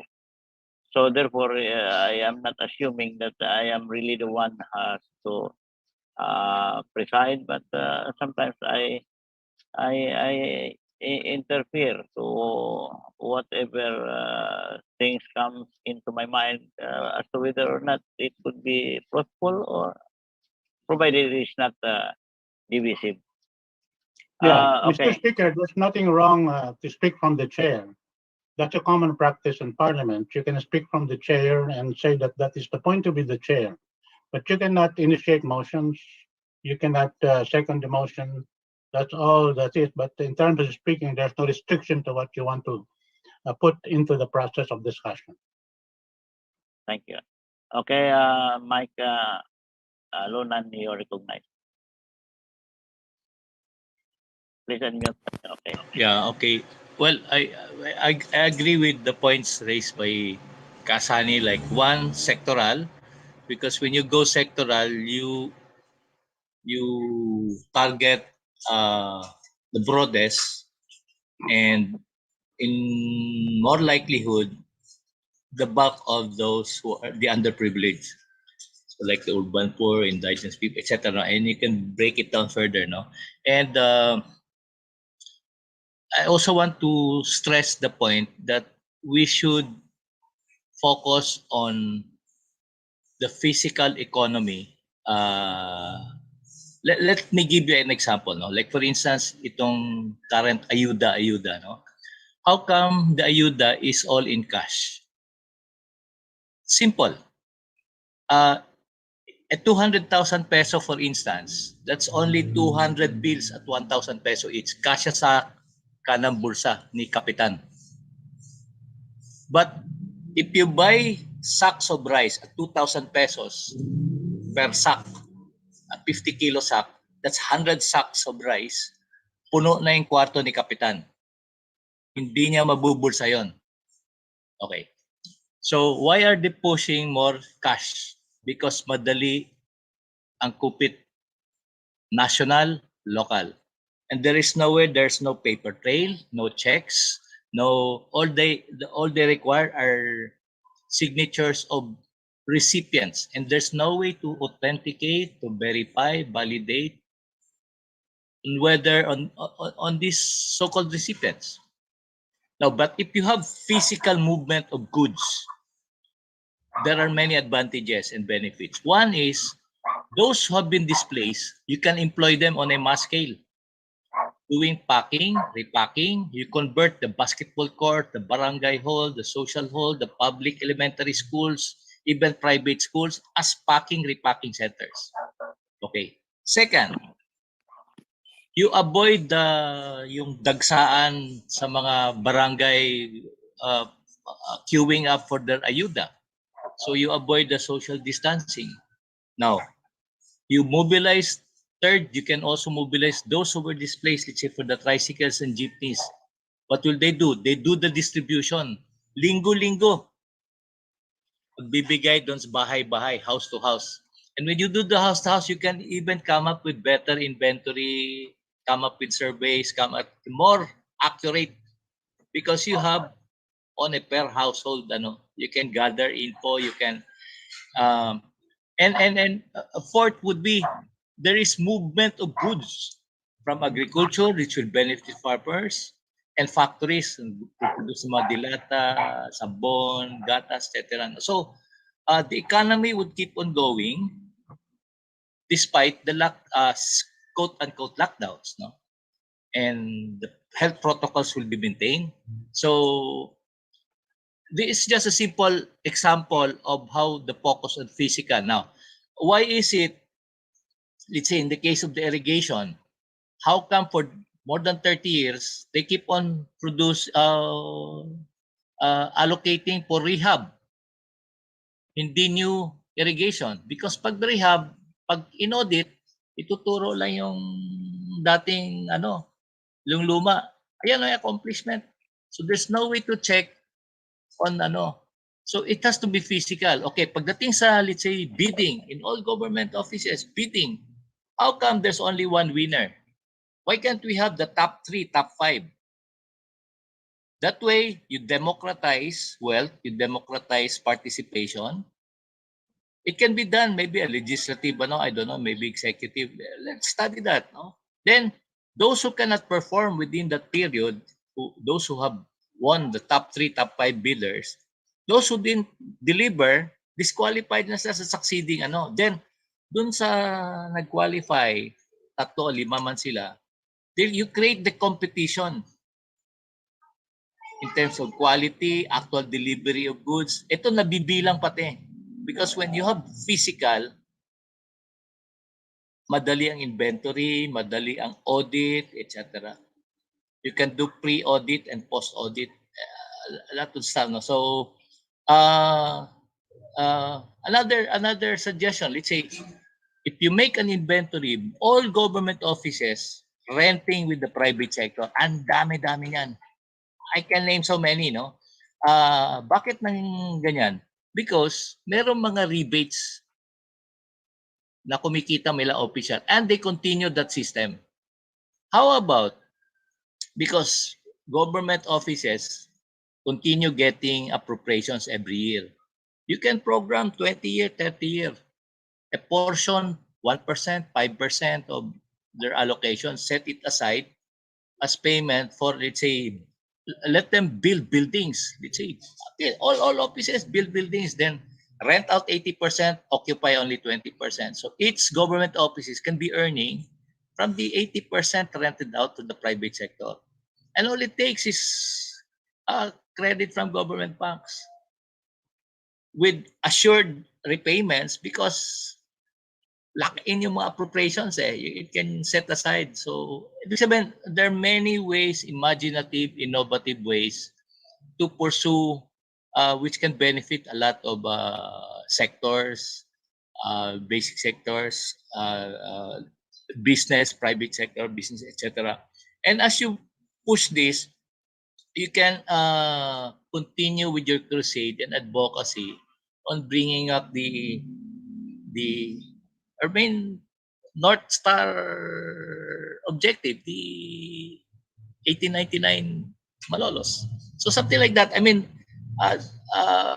come up with something, because that's how you gain traction as well. People will identify when they see something, something solid, something transparent, something like that. I mean, a lot of things. No? I can name many other ways, instances. No? So it's just a shift in perspective and approaches on how to do run in terms of governance, etc. Like I mean, to the transport sector. We're introducing innovative schemes dito, no, na we're integrating some ideas that have been erased in history. Na, for instance, no, siguro some other time na lang. Pero ito, we're gaining traction. Pero Mike, as far as what you are explaining is concerned, I think if we are in a parliamentary form of government, that is very easy, because anything which could not be explained accordingly to the main intended purposes during the question hour, and once the trust rating goes down, he has nothing to say something or do something except to resign if the trust rating is negative. So I think all of what you mentioned could be resolved through the system in the question hour of the parliament, because you cannot deny. You could be asked in public, and once your rating goes down, so if the people does not trust you anymore, what is the purpose of staying? Am I right? No, that what I'm just what I'm just proposing, we can have so many measures, little programs here and there, sectoral, etc., which can form part of the overall trust strategy, no? But this will generate the little traction, and you consolidate your gains on a sector by sector basis, because each sector has specific particular concerns. You can tie this up to your overall advocacy and agenda, something like that. So like Kasani, nasa farmer. There's a farmer. Ang dami ring concerns dyan. Pero ibang diskusyon na yan. Pero we're doing things the wrong way. Hindi, ano eh. So, ito, you can enlighten people, because makikita nila something different, and yet it will generate the results. Okay. And yet you're not defying or violating certain government diktats or rules, or even yung mga, like for instance, itong current situation, pandemic, IIT, sunod ka pa rin sa health protocols, pero you didn't sacrifice yung economic etc. So hindi pwedeng, ito yung sinasabi kong, you aim for your North Star, but in that achieving that direction, you go left and right, humps and bumps, sig and sag, Diba? A little detour, 2 steps forward, 1 step backward, etc. I mean, that's the dynamics of life. It's no straight line. There's no linear, linear or Euclidean thinking. Euclid, diba? He was known for making axioms and postulates which do not hold true in reality. Like, for instance, sabi niya, no parallel lines meet. I mean, at one glance, hindi nga mag-meet ang parallel lines, pero maybe 1,000 miles apart from each other. But when we march forward to North Pole or South Pole, we end up in the same point. So doon, nag-meet. Something like that. So, ibig sabihin, linear thinking, There was proof to that maybe parallel is logical, equal to perpendicular. because light follows a curvature. That's physics. Ibig sabihin, even buhay, di ba? Hindi siya diretso yung tipo, up and down eh. So, ibig sabihin, we could not think along logical linear thinking. Merong lateral din dyan. Merong ano. So, even in approaching, even in politics or in sectoral, in movements, it follows the same principles. Yun lang sa akin, applies certain principles that are actually universal principles found in nature, no? And apply them in the social dimension. So that's how you gain traction, because you achieve step by step, at the same time you're focused on a specific, may particularity ka. Well, it does not deprive you from your long-term general direction. Kasi yung general long-term direction, that explicitly and implicitly expresses your standpoint.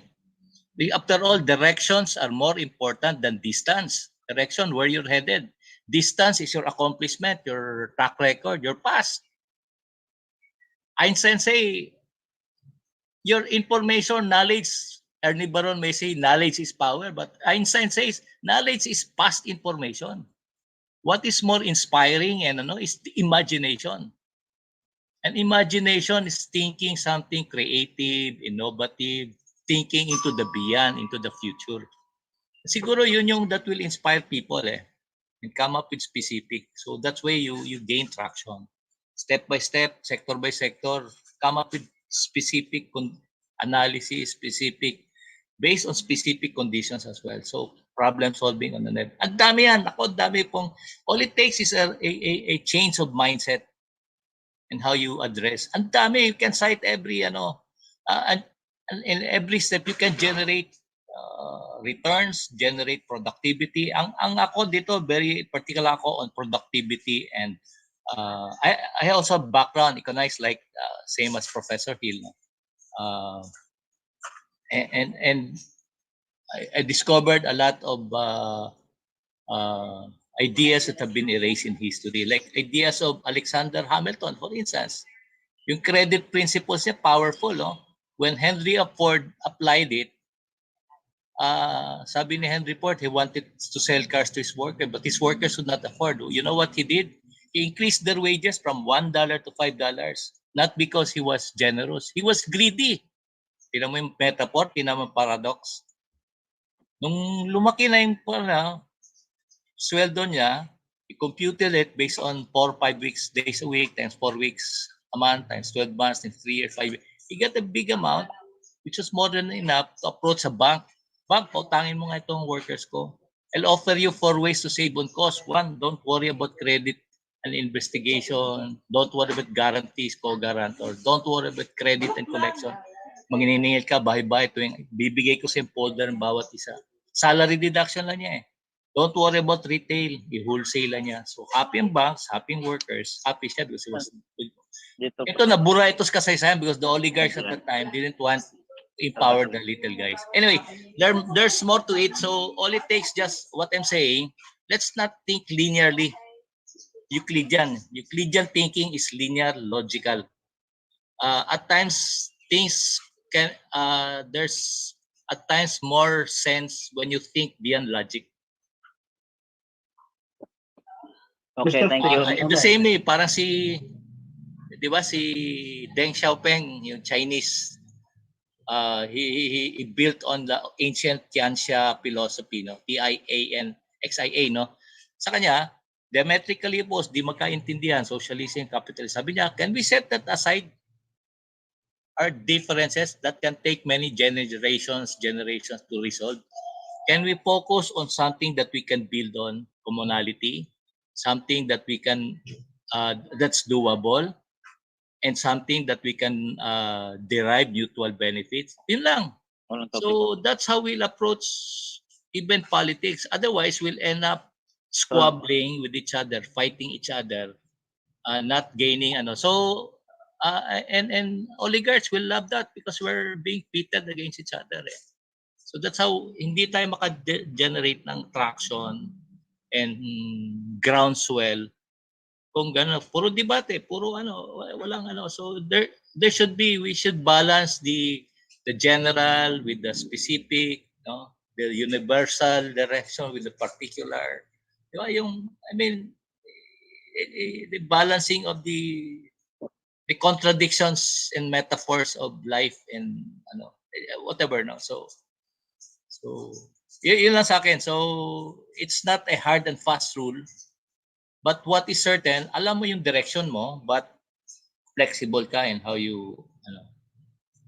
Okay, so Thanks a lot, Mr. Speaker. before Professor Hill make his reaction, I would like to recognize Salvacion Ligaspi to join us in the Zoom. Whatever suggestion you may, or what can you say as far as the discussion is concerned. However, as far after this, I would like to remind the Professor Hill that if ever possible, we have to focus on the issue of disseminating information in barangay. What are the topics and what are the means to do in order to reach all these people for the purpose of reaching the goal of the parliamentary system or the issue of parliament system is concerned. Okay, Professor Hill. Where is Salvacion Legaspi, you said? Yes, he was shown in the nagakinig lang siya pero kaya pinapapasok ko para malaman natin kung ano ang kanyang masabi sa pinag-uusapan. I think Mr. Domingo is raising his hand right now. Okay. Can you recognize him? Sunny, you have the floor.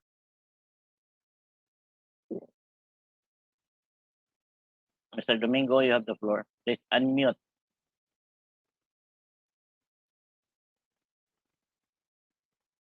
Kasani?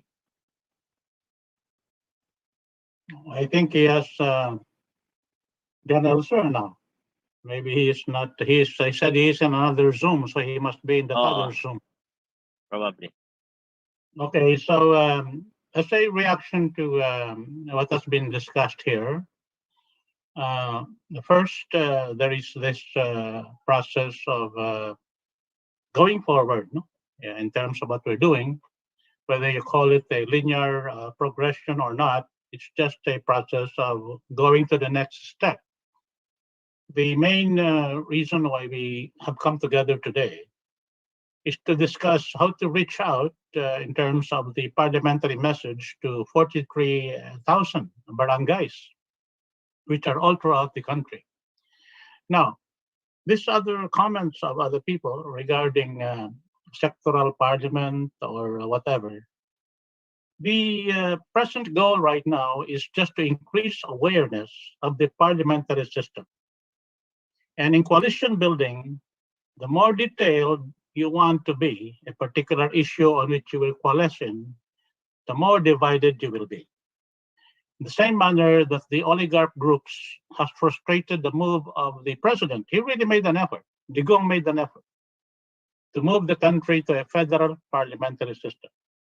But because of the combo proposal, the oligarchs, including his own cabinet, the group led by Sonny Dominguez, at that time Pernia was included, as well as this guy who is now the central bank governor. I call him Mr. What do they call that? The particular character in Lord of the Rings, this Mogul. He looks like him. This guy, Benjokto. They all ganged up on the president. And they said, hindi pwede yung federal kasi ang dami-daming layer of bureaucracy dyan. And then I don't know whether it was a sabotaged effort or what. This the thing of this guy, Bakla partner of Moka Uson, virtually killed that proposal. Now, the reason why it failed is that parliamentary was good and federal was objectionable. So the enemies of the effort to shift ganged out and focused on the federal problem. So right now, what I am suggesting is that we just focus on the parliamentary shift. What the form of that parliament is, let the parliament effort first succeed, and then we discuss the form. If right now we say sectoral and others say geographical, then we divide ourselves. Let's not do that. Let us not divide ourselves. Let's just gather people and support in terms of awareness of what they can understand about parliament and the general sense of why are we proposing parliament. Essentially, we are proposing it as a cure to be relevant to the present concern of the people of talamak na, nakakarindi na ang corruption. We are proposing a parliamentary setup because of the quality of a parliament having a question hour, wherein the head of government faces his peers in the parliament, members of parliament, questioning him of how he is governing the country. Let's just agree on that proposal. Let's agree in that approach. Let us make that message reach the barangays. Talamak na ang corruption. Nakakarindi na ang corruption. Itong ating presidential system ay bugok-bulok. Kahit sinong presidente ilagay mo dyan, bulok-bugok din ang nangyayari. Nagpapalit-palitan lang ang mga oligarko sa pagpapasasa sa kayamanan ng bayan. That simple message, that simple point of unity is how we can coalesce and how we can bring a lot of people to support the shift to parliamentary system. If we right now try to say, hey, I will only support the parliament system if it is a sectoral parliament. And the other people would say, I will only support the parliamentary shift if it is a geographic parliament representation. We are dividing ourselves. Let's avoid that division. Right now, let's just agree that we want a parliamentary shift with a question hour so that we can solve this problem of talamak na korupsyon, nakakarinding korupsyon, na kahit sinong presidente ilagay mo dyan, kakainin ng sistema. Kasi ang presidential system ay bugok-bulok. At kahit na sino pang malakas ang political will, itong dating mayor, akala natin astig, magaling. Hindi pwedeng kainin ng sistema. Kinain pa rin. Tinayduran ng kanyang sariling tao, si Bongo. Ang unang sinabi ni Bongo being Senate-elect, hindi na pwede tayong magpalit kasi hindi na pwede next term na lang. Kasi bayad niya yun sa mga oligarkong sumuporta sa kanya. Traidor. Trinaidor ni Bongo ang gustong gawin ng presidente. Kasi itong si presidente naman ay naging dependent psychologically kay Bongo.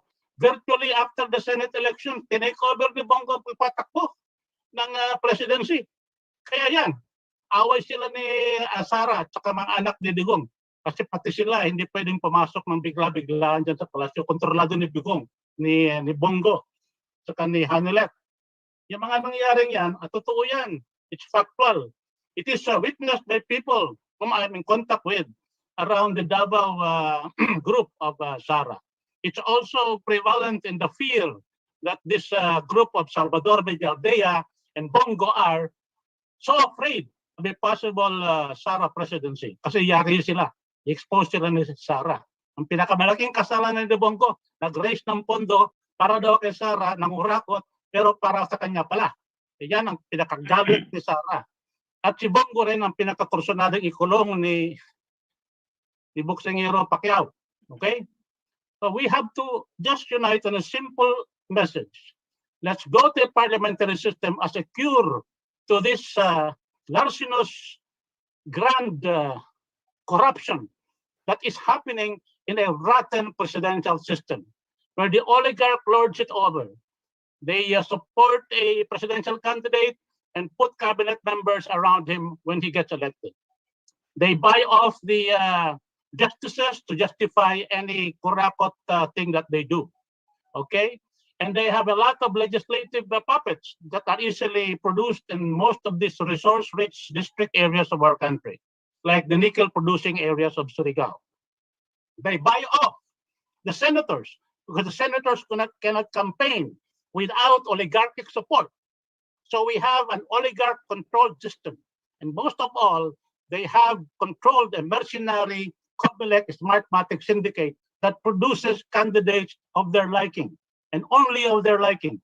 Maybe they would allow some senators from the military to come in, like Gringo, Trillanes, so that there will be no restiveness in the military. But they all have methods of controlling us and controlling the rotten presidential system, which lays the golden egg of the rent-seeking profit ends. So let us just have a simple thing on which to unify on, and which to coalesce on, and which all people can support.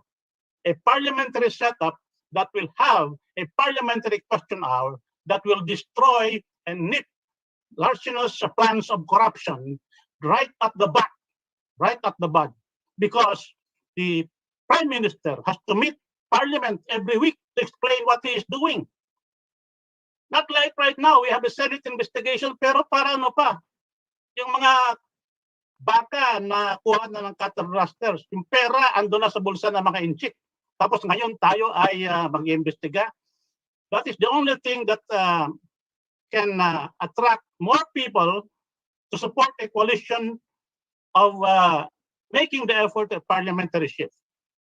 A simple statement.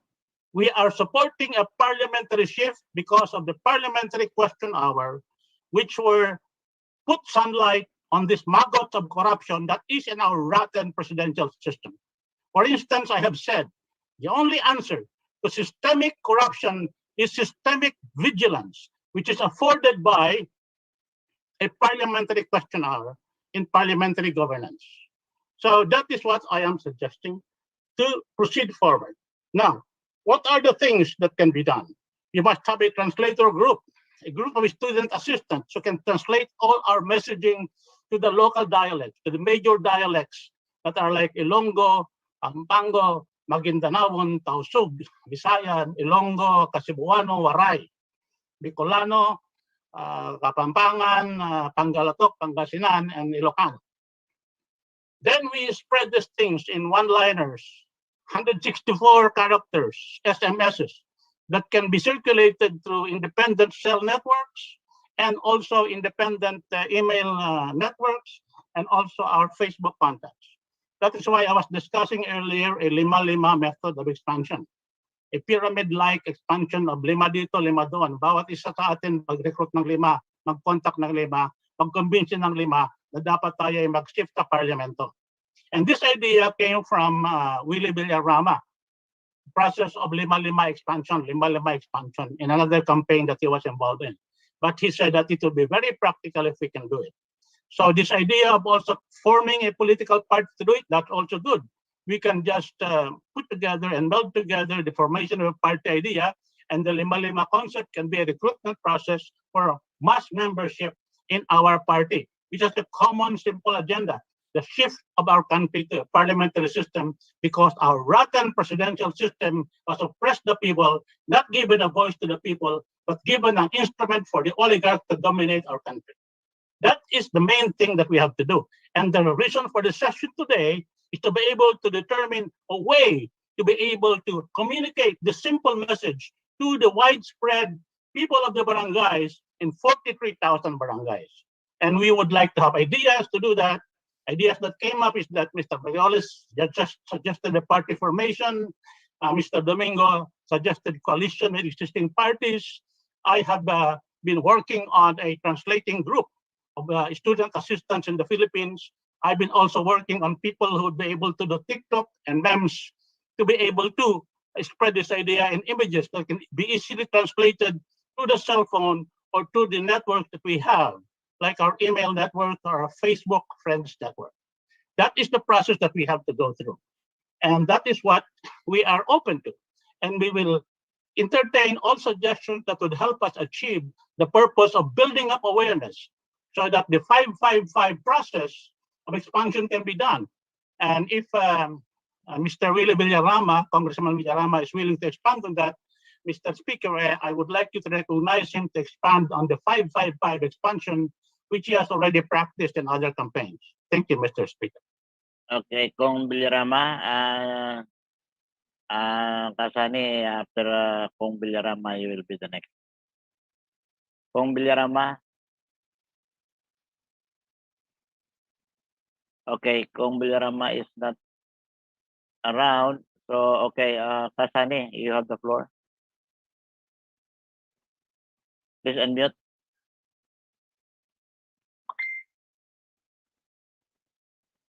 Can you please unmute?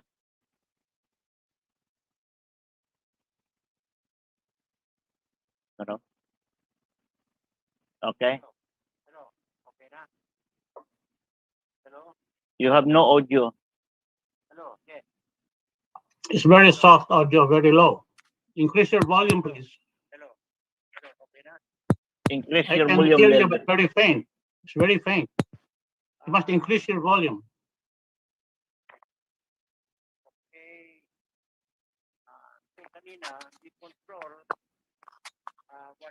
Mahina ka. Lakasan mo. Hindi marinig. Hindi marinig. Ha?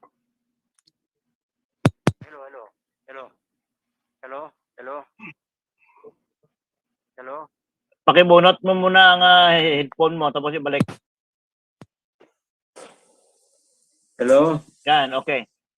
Hello, yeah. Kanina Okay. kasi, ang control, ang may control ng mute or unmute, kaya hindi ako makapasok. Okay, okay. So, Malakas ka na. okay, so pakikuan na yung control. Okay, agree ako doon sa lahat ng sinabi ni Prof. Hill. Let's go forward. Let's go 5 by 5. And may I suggest that we must raise some amount of money to put into a one-page newspaper the 5 points or 6 points that Prof. Hill was telling about the problem with the presidential government. And now put in the whereas of all those points that needs to be presented and come up with a MAD resolution that can be adopted by any barangay council, or that can be, maybe if you can feed into my my email what should be presented to a, for example, a councilor that I want to sponsor the parliamentary form of government with the council this coming October, or with any group. So it should be a general resolution where they can just copy and sign that resolution and send it to a controlled system whereby nobody can hijack it.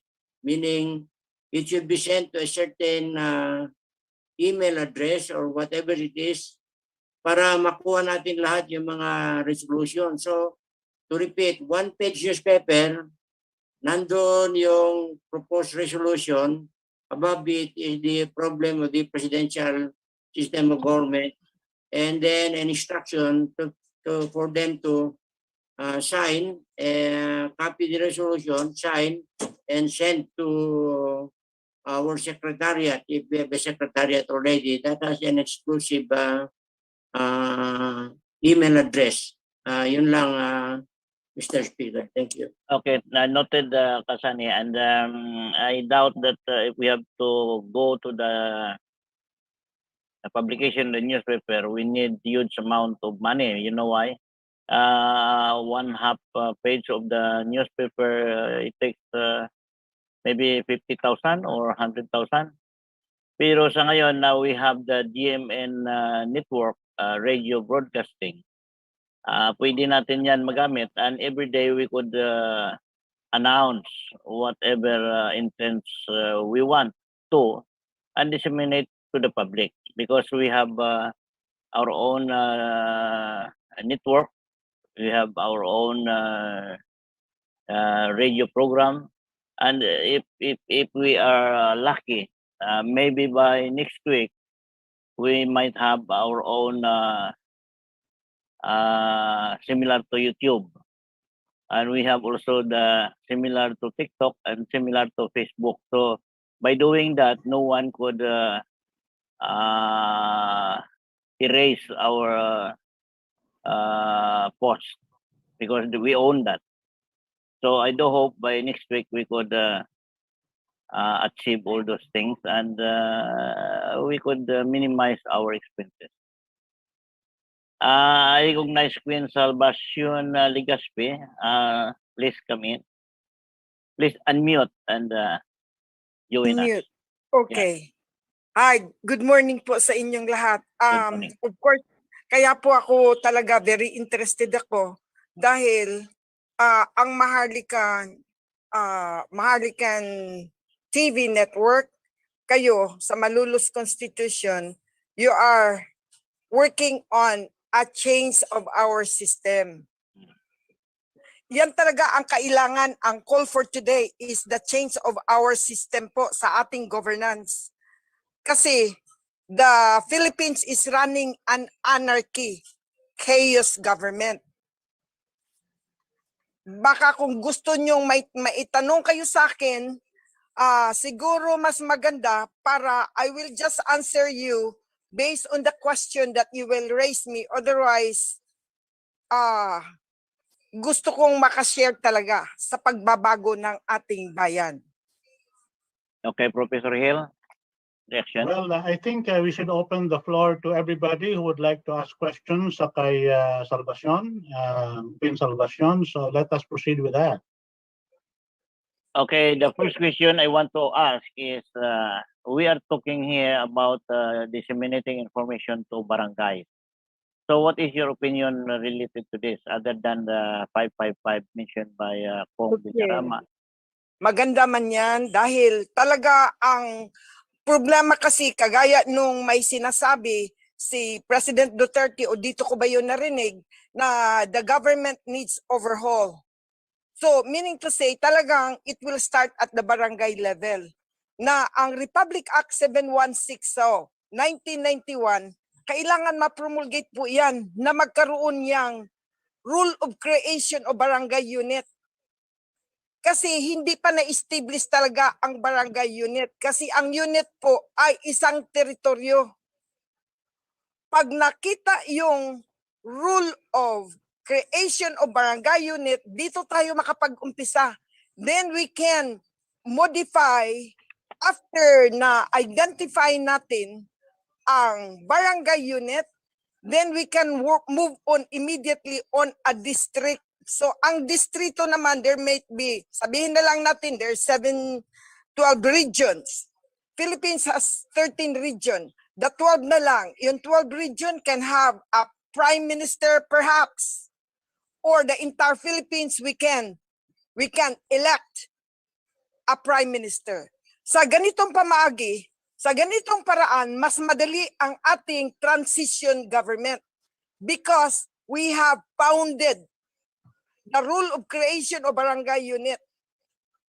So as soon as you have this, mas madali po aakyat from the barangay, aakyat yan to the higher level in a district form.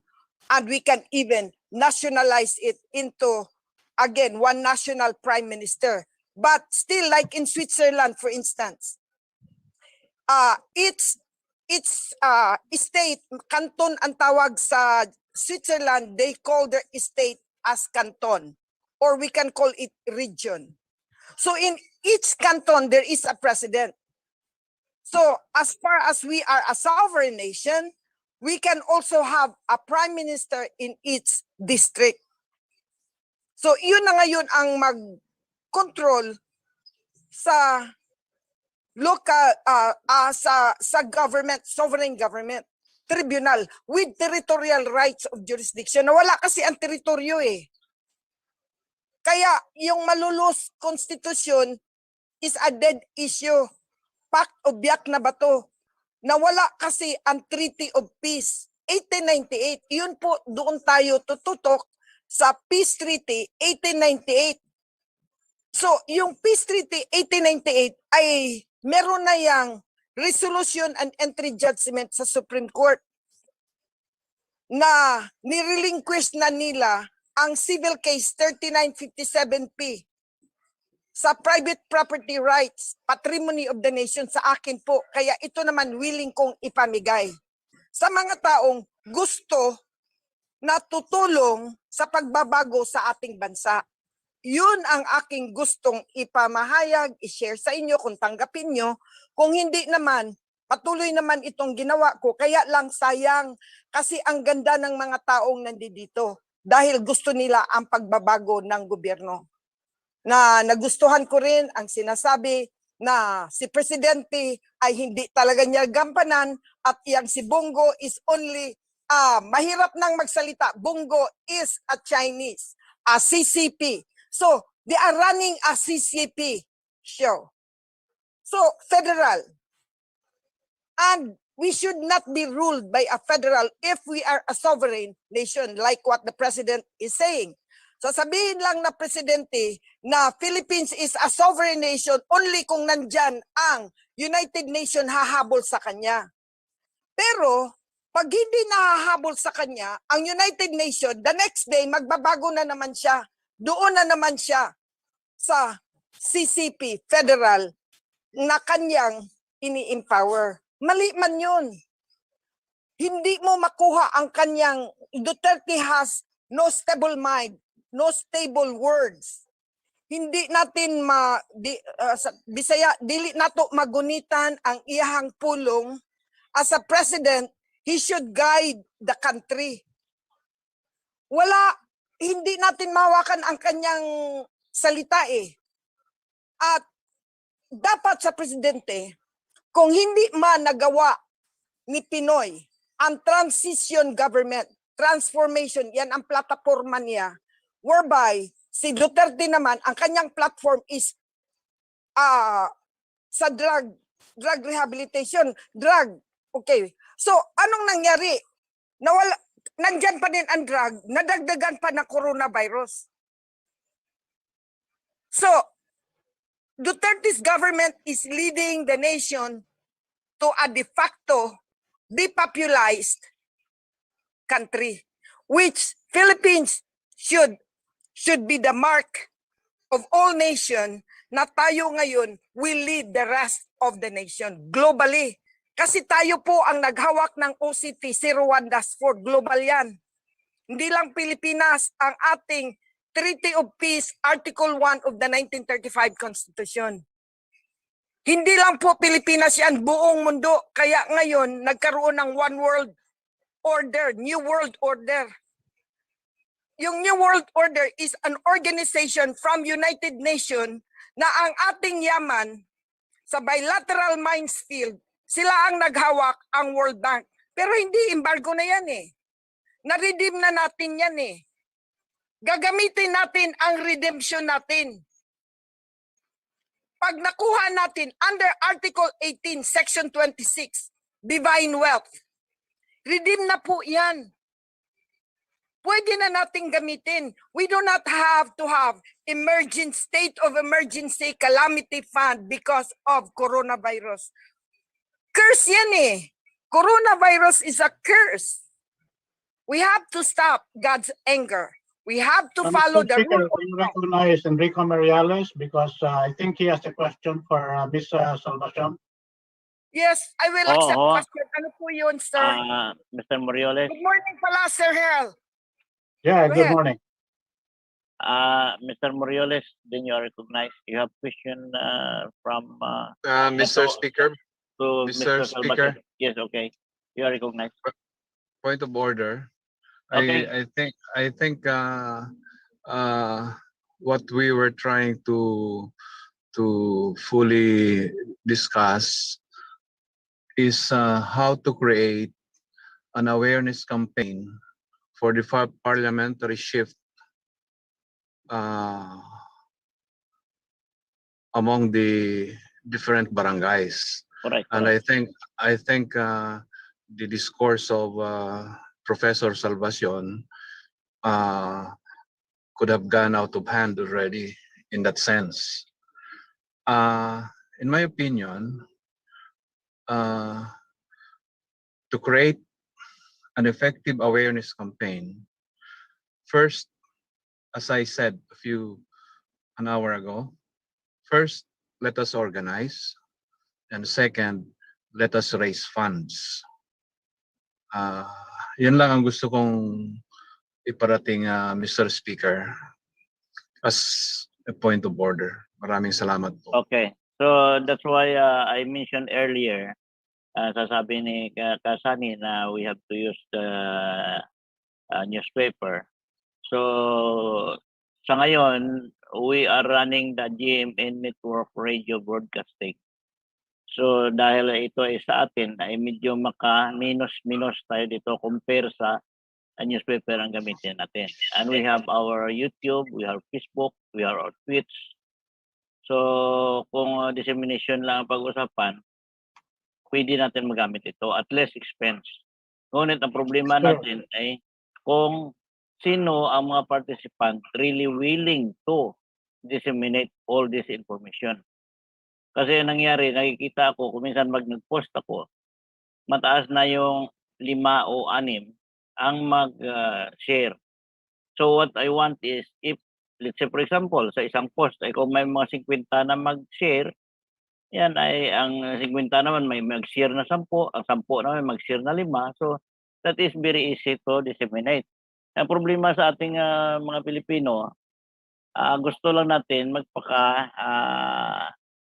easy gulaki lang. But when it comes to helping one another, hirap tayo. At kuminsan pa, magsabi pa tayo na wala yan. So, hindi pa nasimulan, hindi pa naitanim, laya na. Mr. Speaker, can I be Okay. recognized? Yes, go ahead. Yeah, I would like to recognize the effort of Queen Salvacion Legaspi. She has a group that she has been proselytizing on regarding certain things about changing the system of government in our country. And I think she can help us disseminate this awareness about our initial effort to shift parliamentary governance. And I think we can have separate sessions outside of our current session right now with Ms. Legaspi, and we can talk about how we can cooperate between our group and her group so that we can spread the word forward and reach out to all the other people who are also following the efforts of Ms. Legaspi. And I think it will be a win situation for both us and Ms. Legaspi to cooperate with each other. That's all, Mr. Speaker. Welcome. And any inquiry or question? So, Ms. Legaspi, I think, is raising her hand. Mr. Speaker, you can recognize her, please. Ms. Legaspi, you recognize?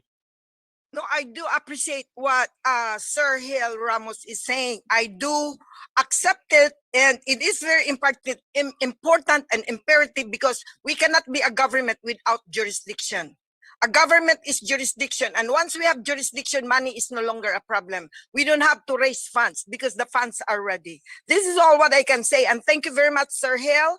Yes, I don't want to mix eggs and orange, so we can have a separate agenda, session, whatever. Let me know. I'm always here, ready for all of you and for the rest of the nation. Thank you and have a blessed day. Continue your Thank you very program, much. please. I am listening. Thank you. And Professor Hill will keep in touch with you. And you keep in touch also with him. Yes, we will. I will. Thank you. How about Engineer Perdigon?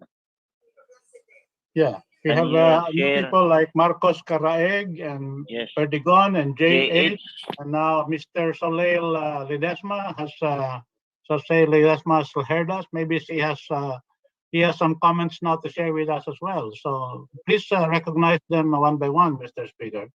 Okay. Whoever is ready, like for example, Engineer Perdigon, Mr. Karaeg, or Mr. JJ. Perdigon is unmuted, so I think it's ready to speak. Okay. Engineer Perdigon, you are recognized. Thank you. Good morning. All throughout, I've been listening to Dr. Ramos, and I totally agree with the points raised.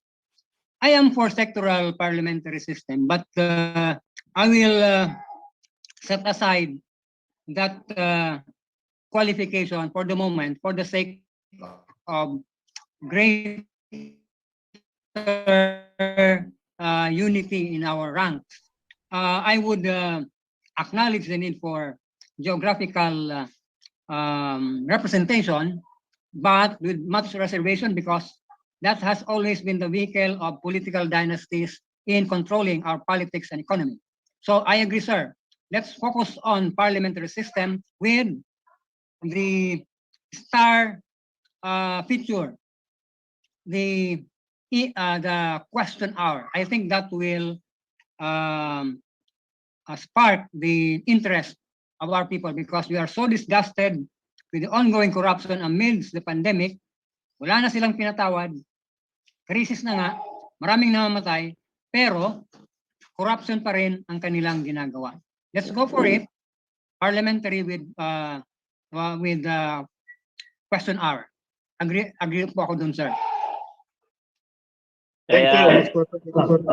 Kaya nung buhay pa si Nini Pimentel during our meeting at Manila Club, yan ang sabi ko sa kanya. We are agreeable with the system of parliamentary. However, sa ngayon, gumawa na kayo ng batas na halimbawa diyan sa buong bansa, walang isa sinuman. Magsimula ngayon na bumili ng mahigit sa 5 hektarya na lupain. Kasi kung magganito tayo, mag-parliamentary o federal, yan ang mga oligarko dito sa Manila, pumunta ng Mindanao at bumili ng mga 200 hectares o 500 hectares, taniman nila kung ano-ano man. Magutom ka kung Luzon kung ganyan ang gagawin. So, pero naman nawala lang si Nini, hindi naman nagawa. So, because wala na siya, so let's focus on the interest of the general public. Na yung maiwasan natin ang mga problema sooner or later doon sa mga apo natin, apo ng apo natin. Kasi tayo, matanda na, pero we are trying our best to reform the system. So, Mr. Morioles, you want to say something? You're raising your hand? Okay. JJ or Engineer Lidisma? If you want to say something, just unmute.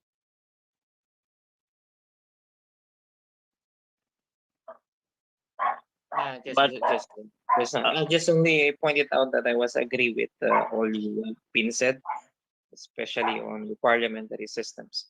But regarding on the thing that we are spreading the information about the parliamentary system, the problem is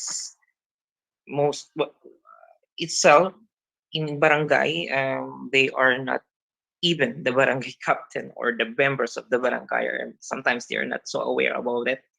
So yun ang medyo nagiging parang nagiging blockage to. Mr. Speaker, can I be recognized? Yun. So mismo yung barangay captain, they are not aware of it. So I'm expecting kind that's supposed to be na sila mismo din, no? If they are agree or sila din mismo. Kasi sila yung most influential in barangay. Well, regarding on 5x5, I agree with that. Okay, Professor Hill. Well, I think the barangay captains have to be informed that the barangay governance system is a mini parliament, because in the barangay system, the powers of the executive are fused with the legislative powers. Ang kanilang process of election, they elect a group as a party, no? So kung sino ang pinakamaraming members na mapunta sa barangay council, yun ang mag-i-elect, yung may majority, yun ang mag-i-elect ng kapitan. Tapos yung kapitan will now assign within the barangay council yung mga mga lupong tigapagpaganap, or rather committees that will enforce the law in the barangay, which is meron siyang parang lupon about justice, meron siyang mga about other problems, committee, tapos yung mga council mismo are also executives. So the fusion of executive and legislative power is a particular feature of a parliament. Hindi kataka-taka yun kasi ang author ng barangay code or local government code ay si Nene Pimentel, who has always been in favor of a parliament system in the country. Ang problema lang ng PDP laban, kasi pinaghalo nila yung federalization at saka yung parliamentary system sa kanilang pagbenta ng kanilang ideya. Kaya ngayon, kinokorek natin iyon at tayo ngayon ay nagpo-focus lamang sa parliamentary shift. Yung federal system saka na pag-usapan yun. But I think it will come to that because we will have to recognize ethno-lingual groupings in the country, which is also something that is recognized by our 1899 Constitution. Our 1899 Constitution was a parliamentary government, and it has very amorphous lines in terms of provinces because they were following ethno-lingual divisions in the country. But our provincial departments at the time were huge areas, not like the gerrymandered provinces that we have right now. Except for the province of Pangasinan. Most of the provinces right now in the Philippines have been gerrymandered to suit political dynastic influences. Maybe we have to correct that later under a parliamentary setup. Maybe we have to unite all of these ethno-lingual groups into provinces again or into federal unions if we decide to go federal. But first we have to go into a parliamentary setup. And the powerful thing is always to go with the flavor of the month. The flavor of the month right now are elections. People are partisans right now. May mga para kay Isko, may mga para kay Pacquiao, may mga para kay Duterte. O kung si Bongo man ay kandidato niya o si Sara, na merong mga Duterte diehards, merong mga kay Lacson at kay Soto, kahit na paano, meron pa rin silang following. So we have to ride into the flavor of the month.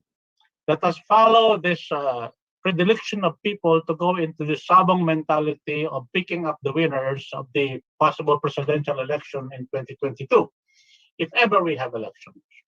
But one thing we can do right now is to play on the reality that somehow these presidential candidates are just what I call holier than thou candidacies.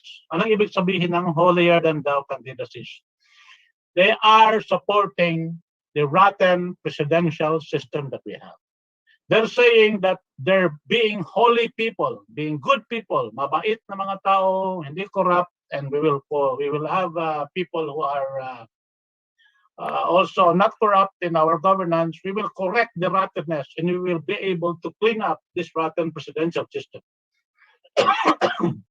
However, the reality is, for several decades, since 1946, we have been victims of a scandal after a scandal of corruption cases ever since.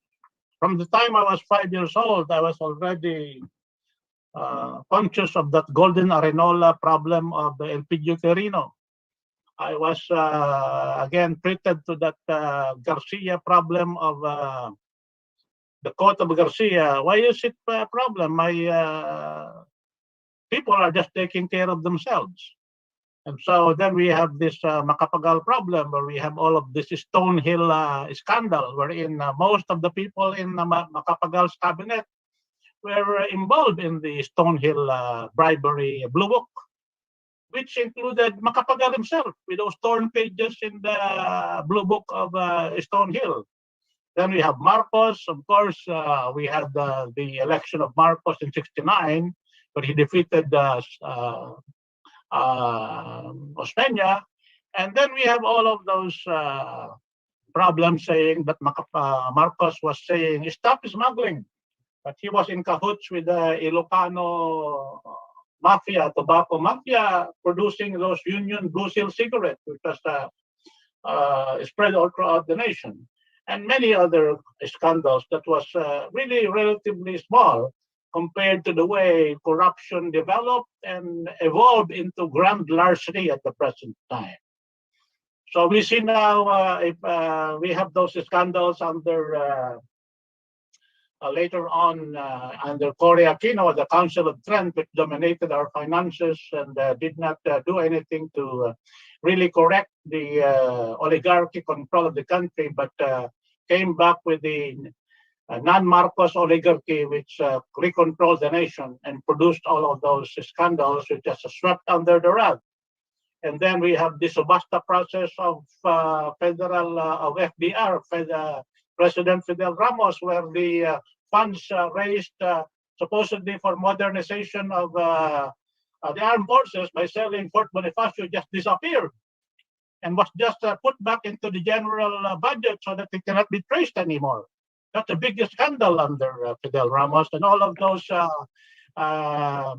closing of the Bataan nuclear plant, which allowed him to create a lot of barge electric producers and the takeover of the private groups into the electric industry or energy industry of the country. Then we have this time of Estrada, where he is more concerned about drinking sprees in Malacanang, and all the people around him are corrupt and running scot-free with all those things. Then we have the coup d'etat of GMA, which was made her presidential term in the time of Estrada, the unexpired term of Estrada, very tenuous, and so she allowed a lot of military people to go away scot-free with corruption, just so she would not be subjected to a coup d'etat, similar to what she did to Eva. And this continued on with the Hello Garci thing, and the I'm sorry thing, which we know about, wherein she cheated Fernando Po. 1998 was a time when Estrada swept the elections.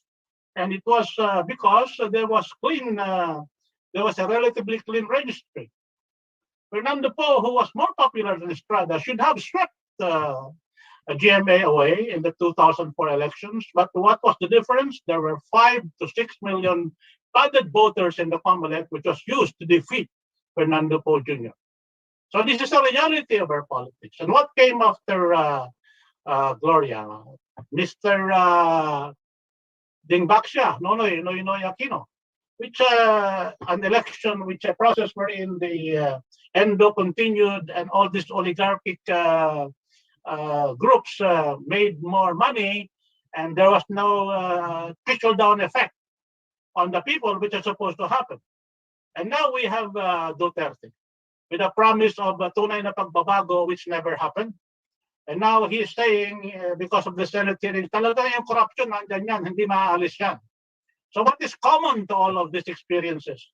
A presidential rotten system, wherein kahit na gaano kalakas ang political will ng papasok, gaano kabait ang papasok, nakukorrupt din. They are swallowed by the corrupt system.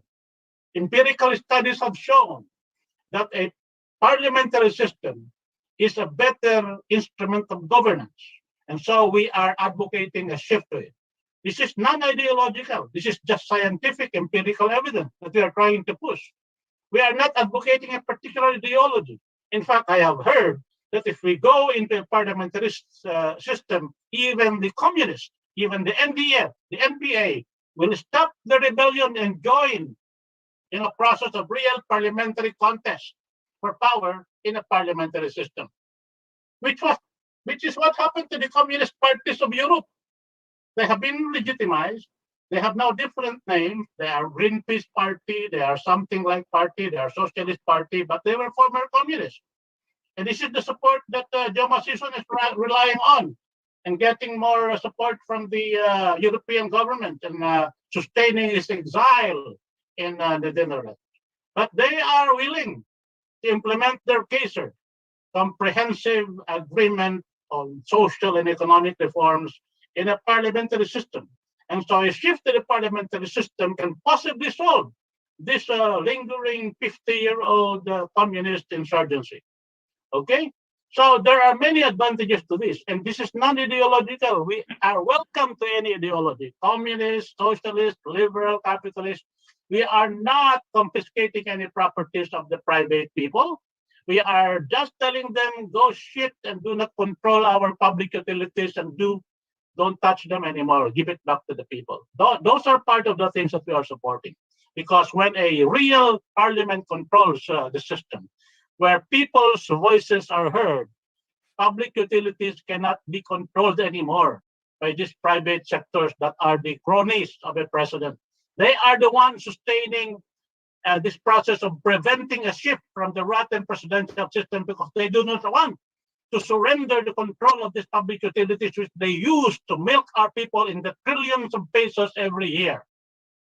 So this is part of it. But these are all non-ideological. It's just common sense. What is a natural monopoly should be controlled by the public. And it should not be controlled by private sector. The private sector can go and invest their money in technological industries which will be supported by government and let them compete in the world. Hindi yung tamad na burgess na kukuha lang ng pera sa rent-seeking opportunities. Magtrabaho sila, they be creative, compete with the technological advances of South Korea, of Taiwan, now India, as well as the new technological capabilities of China. And they should earn their keep and not just rely on the regulatory rent-seeking franchise to be able to rake trillions of pesos every year. That is the part that we will do as a post-agenda of the parliamentary shift. But we are just right now creating an alliance of people, a group of people that will support a parliamentary shift. And we will now contest this campaign that is happening, the presidential campaign, and expose all of these presidential candidacies that are just holier than thou candidacies without any full expression of system change. It was before stated by this guy Soto, who was the vice president to Lacton, and he said, ito ang simula. Magsisimula na tayong pagbabago, may system change tayo. Pero nang biglang in-interview siya ng system change, sinabi niya, hindi. And we will just fix the existing system. Mahirap na magpunta sa parliament. Kasi school bukol nga itong si Soto eh. Kaya we have to tell him, you better get your act together. We should tell our presidential candidacies, get your act together.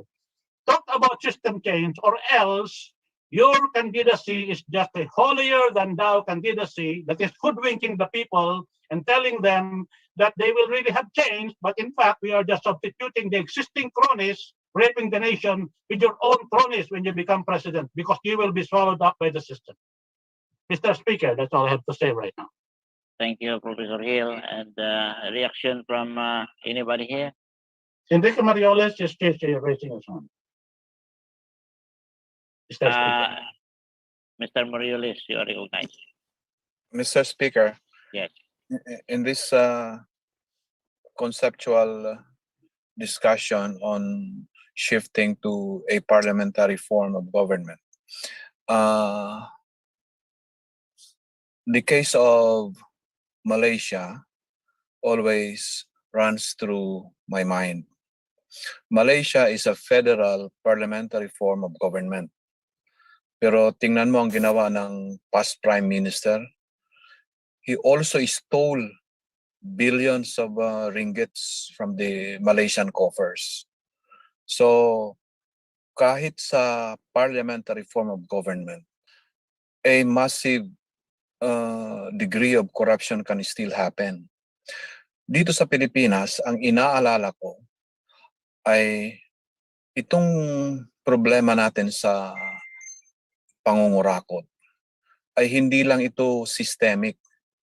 Since hindi ito systemic, a system change in governance may not solve the problem.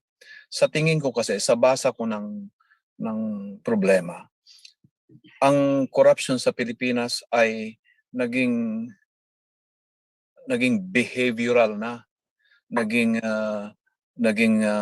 part na ng kultura ng tao. Alam mo,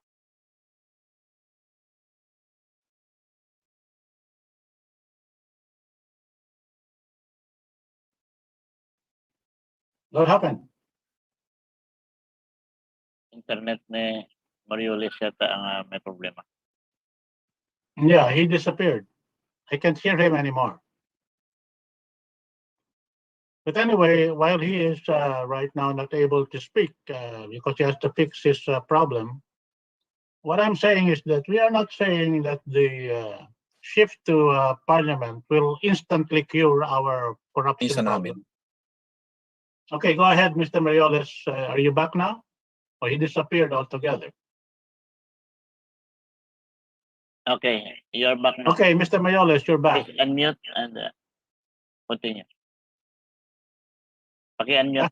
Unmute. May tumawag sa akin. Yung Okay, inaalala ko nga yung kaso ng Malaysia kasi kahit na federal parliamentary form of government ang Malaysia, ang laki rin ng ninakaw ng previous Prime Minister si Natib. Ngayon, dito rin sa Pilipinas, inaalala ko rin ito kasi baka sakali na ang problema natin ay hindi lang systemic. So a systemic change in governance will not affect the leadership and the degree of corruption in the government. Ang inaalala ko ay baka ang problema natin ay naging behavioral na o cultural. Itong iniisip ko sa kadahilanan doon sa probinsya namin sa Masbate. Kahit na sinasabi ng mga tao doon na mas mabuti pa ang pumatay ng tao kaysa magnakaw. Pero ang mga magnanakaw na hindi nahuhuli o hindi nabibilanggo ay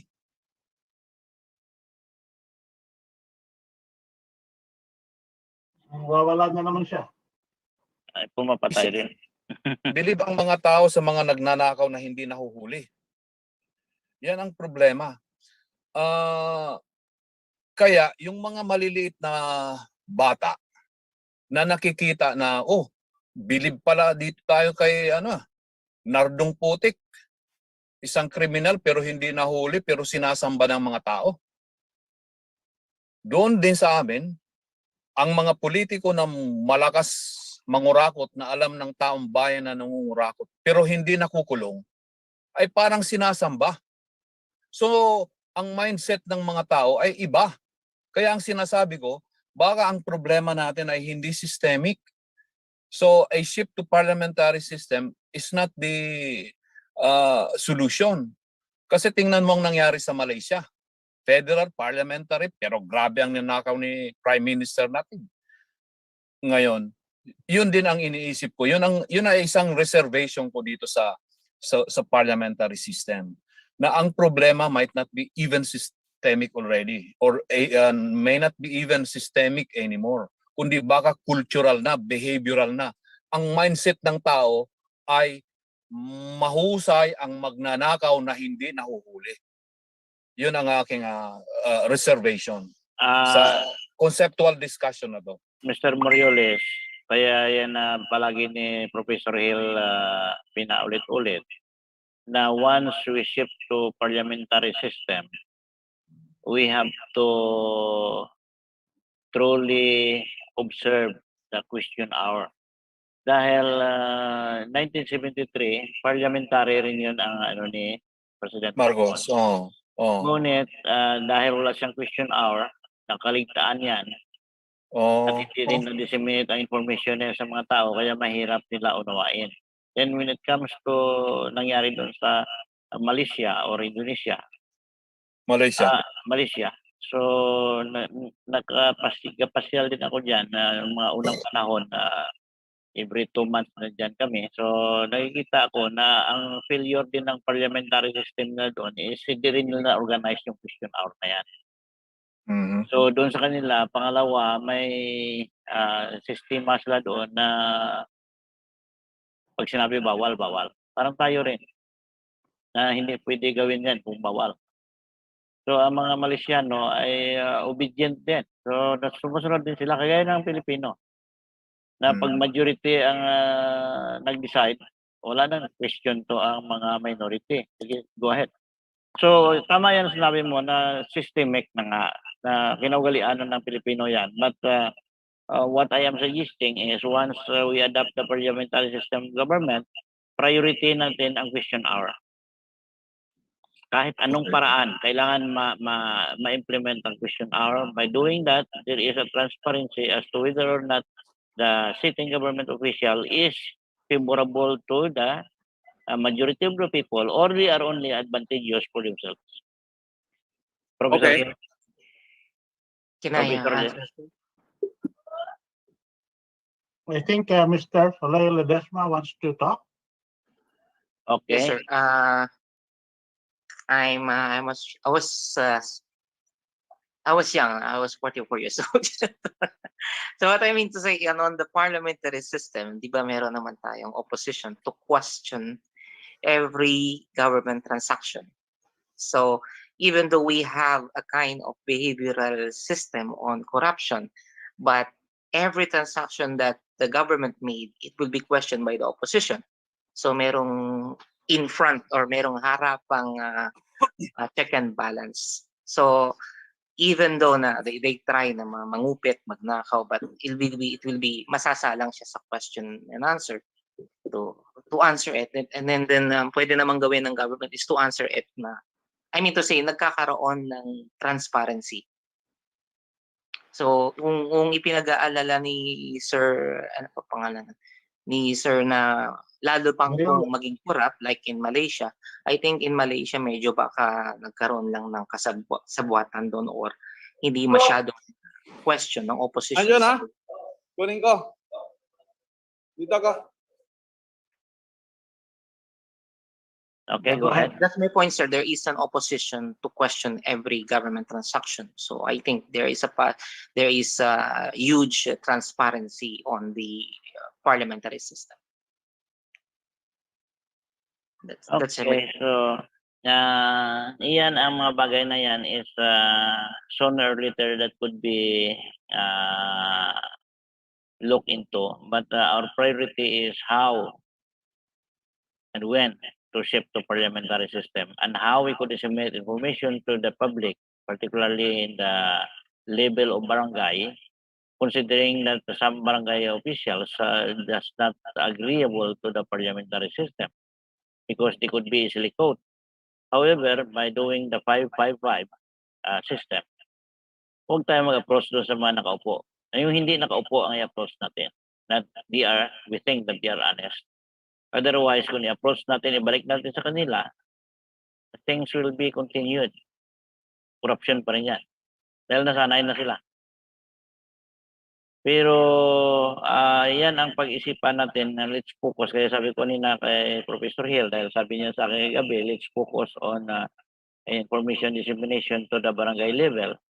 So sa mga nakikinig, kung ano pa ang mga bagay-bagay na masuggest ninyo dyan na parating natin sa barangay na hindi tayo mahihirapan, kaya nabanggit ko na dito sa GMN Network Radio Broadcasting, open kayo dito magbigay ng komento ninyo sa amin. So we have to disseminate that information nationwide.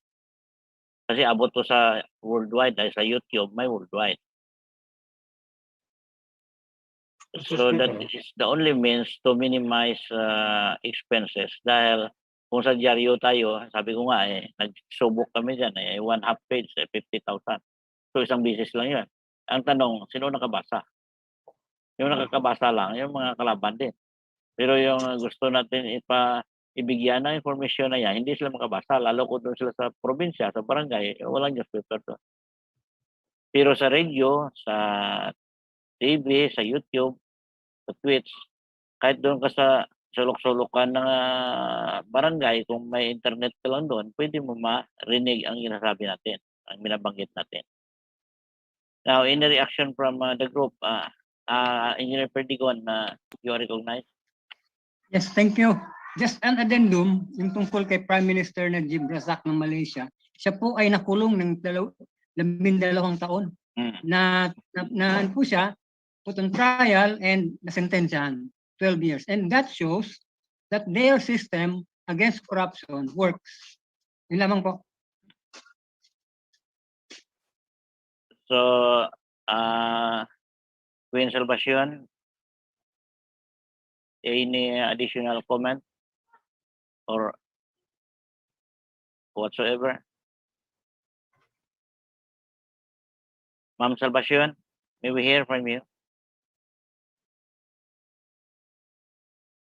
Well, Mr. Speaker, I don't know if Congressman Willie Villagrama has joined us, but he's the one who talked about a 5-5-5 expansion process, wherein just in a short period of maybe a few months before the 2022 elections, we can reach about 60 million people. If we are consensus in encouraging this process of recruitment on a 5-by-5 basis. So if we could start with a few that we have now present in our session, and these few people, I think there are about maybe 12 or 15 of us here, and begin to expand on a 5-by-5 basis, this will be, we will have a lot of people by the next session on Saturday next week, and so on and so forth. We keep on checking how many people have you talked to, how many people have you sent a special message to. The only thing we can translate is a simple message that I have written in English, which says, this is the answer to systemic corruption is systemic vigilance, which is present in a parliamentary question hour. So if we can translate that to Tagalog and different dialects and spread it all over and let people know about that message, then we will have more and more people aware of what we are about. That the parliamentary system is just an exotic, it's not just an exotic system of governance that we are espousing because it is beautiful and empirical study shows it works, but it is. May I interrupt, Professor Hill? If you have the chance to make, we could say, advertisement relative to shadow government or by adopting the 1899 Constitution, I think much better because every day we have program in DMN network, so we could insert that there. So by doing that, people would learn what is 1899 Constitution, what is a shadow government. So if you could make some sort of like advertisement, let's say for example 1 minute sort of advertisement about the 1899 Constitution and shadow government, I think much better because we could insert that in our program every day. So a lot of people, because some of our in our program, sometimes there are thousands of people viewing. So they are more than 5 already. So if those people could understood what we are talking about, we could easily disseminate that information nationwide. What do you think? Yes, I would do that, and I would present those things to you. I am in the process of organizing a group of people who can work with us and create memes and TikToks that can be like advertising lines that can be published or shown in the broadcast of the network. So we can do that. I will inform you next week because we have the proposal of the same system like TikTok. But we are the one controlling it, so I think much better because sometimes the Facebook is saying that we are talking nonsense. Facebook is YouTube is also the same, doing the same. TikTok is also doing the same. However, in our case, if we could establish that group, because now they say that next week we have YouTube is also the same, doing the same. TikTok is also doing the same. However, in our case, if we could establish. Okay, Queen Salvacion Legaspi, you are recognized. Ma'am Legaspi, please unmute and you are recognized now. I don't know, it's not unmuting. Can you unmute her, Mel? Mel, can you please unmute Ms. Legaspi.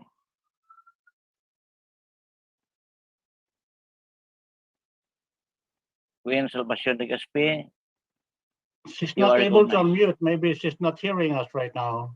Oh, yours. Oh, there he is now. Yeah. Thank you. Go ahead, Ms. Legaspi. Yes, hello.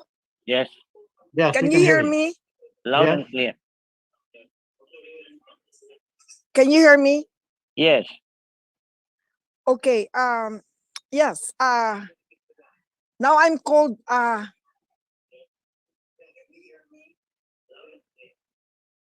Yes. Okay. Now.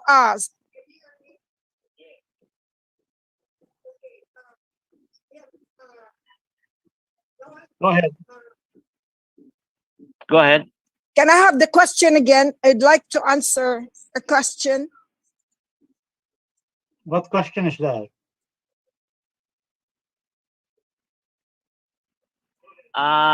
Here, I will raise the question that someone this morning says that we have to disseminate information through Since I am called, newspaper. So this I is have been not- listening to you folks, and I'd like to know the subject. the subject here is financial. That Yes, I know the subject by- is financial, and the financial if we have to use newspaper, can be resolved. if we have to if we have to use the newspaper, that is too costly. So what is your opinion relative to that? Your personal opinion.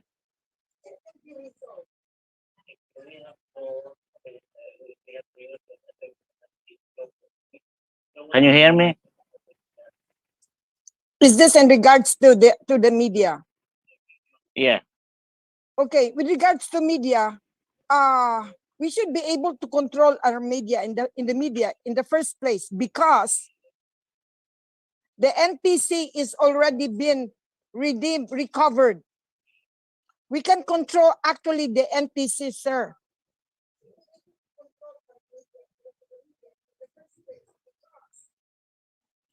Okay. Yeah.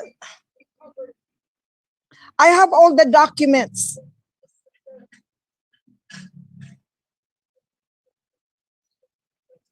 As I told We you, already made the adverse claim on NTC. NTC is a corporate entity.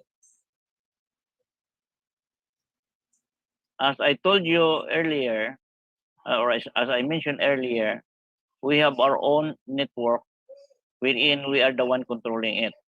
Not controlled by Facebook, not controlled by YouTube, not controlled by any We other. can change, we can actually utilize anything what you want to use. Yes. But what I am asking is, like for example, by doing this thing similar to YouTube, similar to Facebook, that costs a lot of money for us. Yeah, we can create. We We just need someone who can create. We already created, and we system want to launch. of communication. Maybe if we cannot launch by Monday, maybe by Wednesday we could have launched it. So what I was thinking is few amount of money, such as for paying the electricity, for paying the internet, Then we can expand. for what we call this, putting up some what we call antenna. So that is a little bit costly for us. So what I am asking is, what can you contribute to that particular problem? I have my radio program network registered. No, we have, but we have our own network registered in our name. No one Okay, could as far as control that that. is We are concerned, the let's one. talk We are private the one on that. controlling. On the cash account, I have no problem. We have no problem on that, but we have to discuss this on a separate issues. Okay, thank you very much. So just send us your private contact, such as your Facebook account or cell phone number. So we could easily contact you if we have some problem on that. Actually, I am not saying that we are really kneeling to say to ask help. What we are, I what we will are provide actually- you. I what- will provide you my cell phone number and also my Facebook. Okay, you could put it. If not, I will give you my number. Do you have the pen? I will provide you my cell phone number and Huh? also my Facebook. Just write your contact number in the chat. Here in the chat. Just answer me. Just send it to my messenger. Because I don't have pen in my hand right now. So your messenger is the name is Queen Salvacion Legaspi. Okay. Okay. Go ahead. Go ahead. Give me the number. Answer me. Just send it to my 0921. messenger. Because I don't have pen in my hand right now. Now go ahead. Go ahead. I have it now. 872-8860. I repeat, Yes, sir. 0921-872-8860. Give me the number. 0921. Have you get it? Because I don't have pen in my hand right now. Now I go ahead. repeat, Go ahead. I have it now. 0921-872-8860. I repeat, Yes, sir. 88 60. 0 60. I may repeat, 0921 872 8860. 8860. Do you have is this a TM or a globe number, sir? Smart. Do you have a globe? Is this a globe number? Smart. My globe number is 0915. Is this a globe? Smart. Is this a TM or a globe number, sir? Smart. Do you have a globe? Is this a globe number? Smart. My globe number is 0915. Is this a globe? Yes. 0915. Is this a globe number? My globe number is 0915. Is this a globe? Yes. 0915.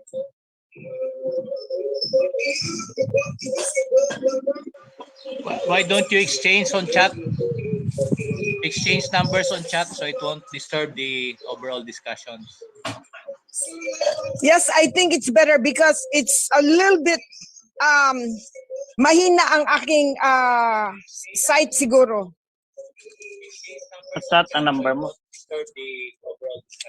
Okay, I think that is better. It's better because it's a little bit mahina. Mahina ang aking site siguro. Chat ang number mo. Thank you. I will do that. I think that is better. It's a little bit mahina. Site siguro. So, nandyan na ang akin. Thank you. I will do that. I think that is better. Nandyan sa chat ang number ko. So, you can contact me. Actually, to para sa iyong kaalaman, ang nasabi ko nila, yung GMN, we are the one controlling it. Thank you. I will do that. I think that is better. Nandyan sa chat ang number ko. So, you can contact me. So, ito, para sa iyong kaalaman, ang nasabi ko nila, GMN, we are the one controlling it.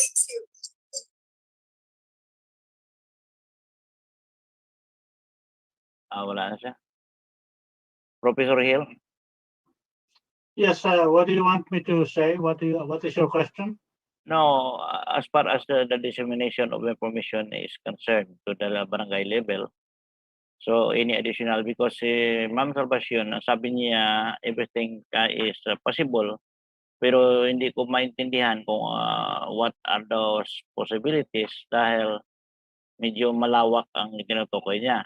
So what I want is specific topic to reach the barangay level, and they could easily understood the main intent and purposes of the parliamentary system of government.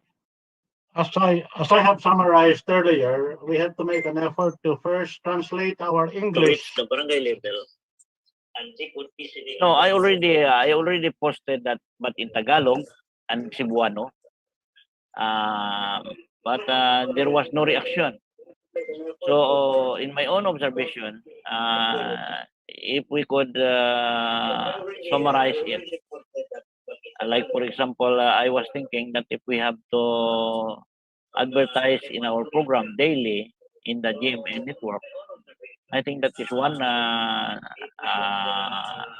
thing that we could easily disseminate those information. Let's say, for example, for every program, we have to show the 1 minute advertisement of shadow government. Because we are not, no one could control us. We are the one controlling it, so we could easily do it ourselves. Yes, we have to make an effort to. Okay, you are recognized, Miss Ligaspi. Okay, you are raising your hand. You are recognized. When Salvacion Ligaspi, you are recognized. Please, ang audio Can mo. you hear me now? Yes, okay. Maliwanag na. I'm in. You can hear me. Okay, maliwanag ka na. Okay.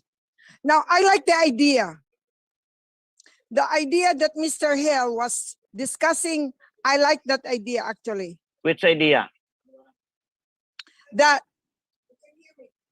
you will have a separate program that we can disseminate it so people can understand, because everything is already done. The structure, the system is all completed.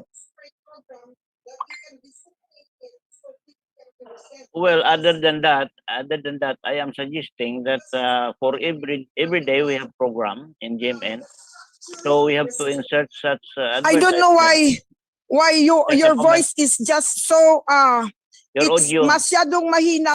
Your audio is something. There is something wrong in your audio. Pakitanggal mo at saka balik ulit. Your voice is just so vague.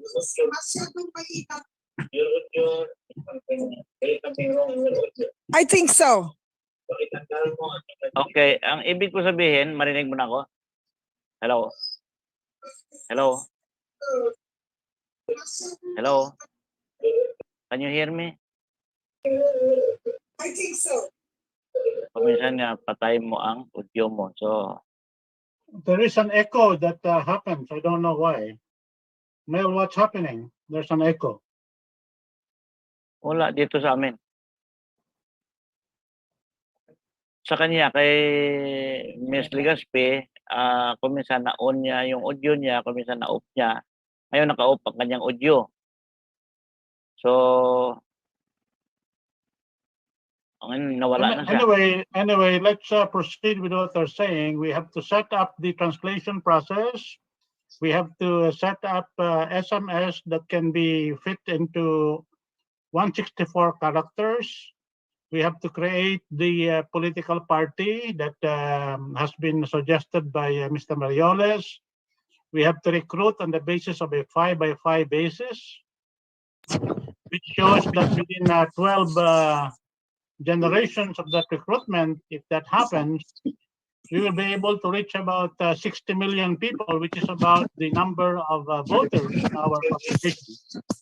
So these are the things that I am summarizing, that are the points of action that all of us can do. These are small steps that moving forward. There is an echo somewhere, Mr. Speaker. I don't know where the echo is happening. I don't know where that echo came from. Because wala dito sa amin. Anyway, that's the summary points that I said. These are the points of action we have to do.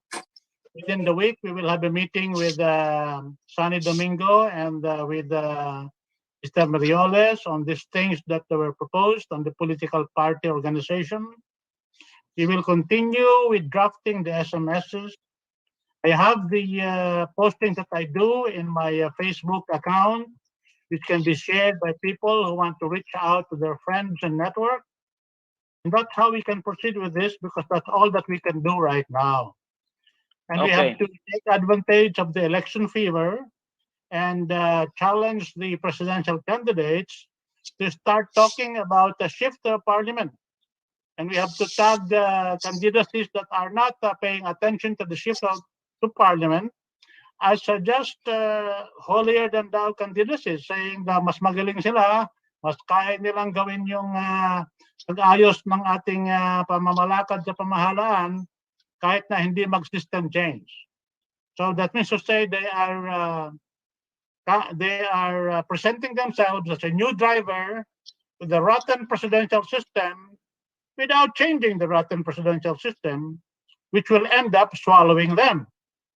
That is the message we have to give to the people, saying that these candidates who are not talking about system change are bullshit candidacies or bogus candidacies, candidacies that are not providing a solution, but just providing a new set of cronies to rob us in our public offers in the next presidential term when they win the election. That's all they are. We have to expose them as such, and they have to defend that.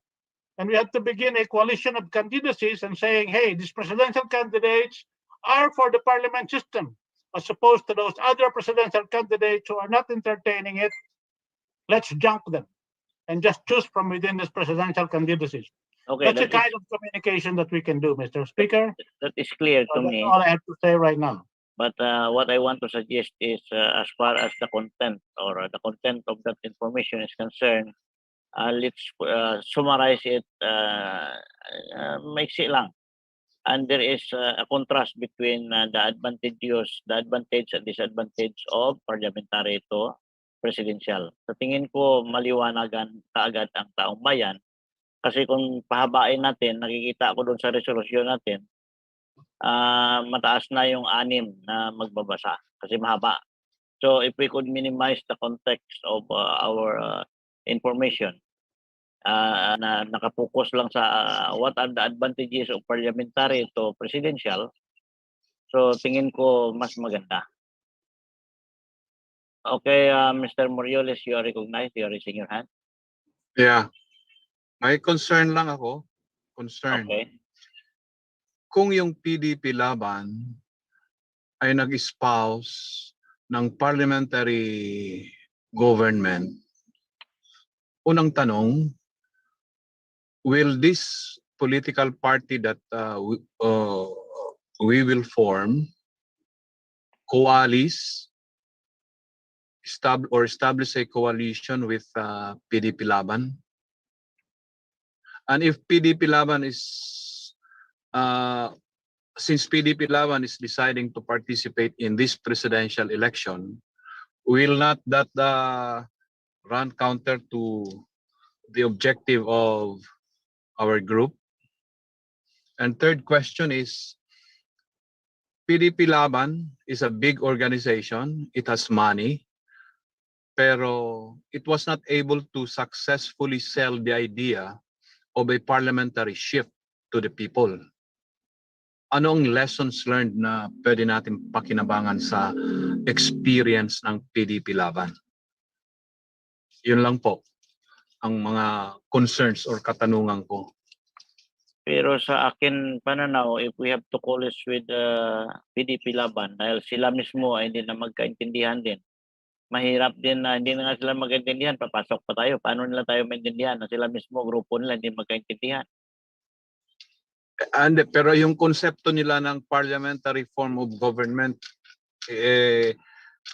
nag-fit in sa objective ng grupo natin.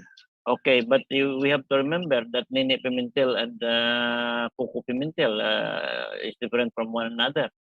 Kasi si Nini Pimentel, he is doing things which is favorable to the parliamentary, while Cuco sometimes object. So may mga sinasabi rin si Cuco one time that we have met and he said we have to do this and that, but until now I haven't heard anything from him. So essentially, without now that the old Pimentel is gone, wala na yung parliamentary shift objective ng PDP Laban. and we do not need to form a coalition group with PDP Laban. I am not saying that, but probably Coco Pimentel will have to consider it. However, as I said earlier, the principle of Nini and Coco differ from one another. So I don't know what will be the reaction of Coco Pimentel for this, but we will try communicating if we could have chat. Okay. Yan lang sabi ko nga doon sa Senado, kung minsan may problema rin doon kasi bago kanila pakitin, one time I was there, siya magpa-swab ka muna. So ako ayaw ko magpa-swab, so hindi ako makakyat doon sa kanila. Antigen lang naman yun. Antigen test. So, Engineer Perdigon, you are raising your hand. Now the floor is yours. Engineer Perdigon. Yes. Thank you. Hello. I suggest po that we hold that prospect with PDP Laban in abeyance. Well, it's good that they have the germ of initiative for parliamentary system, but political expediency, I believe, prevents them. So we consider them later, not now. Yan po ang aking suggestion. Thank you. Professor Hill. What will we consider later, Engineer Perdigon? Yung ating pong pakikipag-coalesce o any form of cooperation with them, not today. No, yes. We are, well, to answer those 3 points raised by Mr. Marioles, I'm saying that we are not interested in any coalition right now with the PDP Laban, because the PDP Laban has made a mistake of doing a combo proposal of federal parliamentary. And the oligarchic group attacked them on the federal proposal. We are different from them because we are just espousing a parliamentary shift. We are not espousing a federal shift.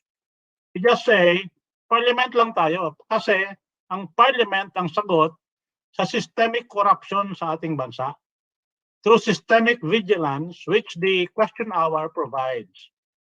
And the parliamentary question hour is independent of a federal structure. We can be a unitary structure, we can be a federal structure.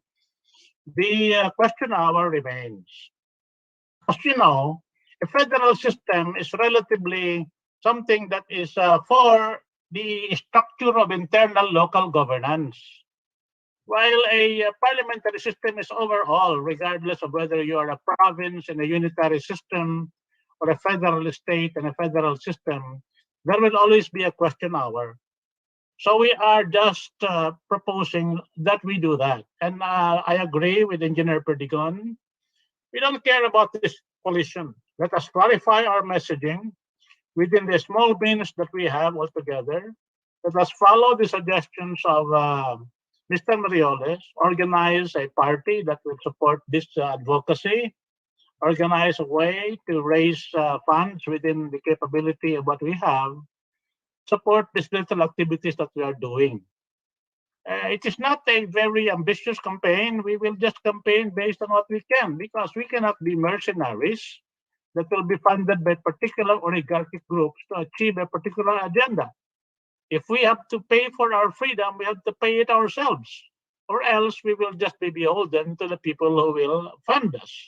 No, we have to be ingenious enough to be able to raise our own logistics from our own resources so that we can pursue the messaging program that we have for our people, independent of any particular strings that oligarchs may put on us if they fund us.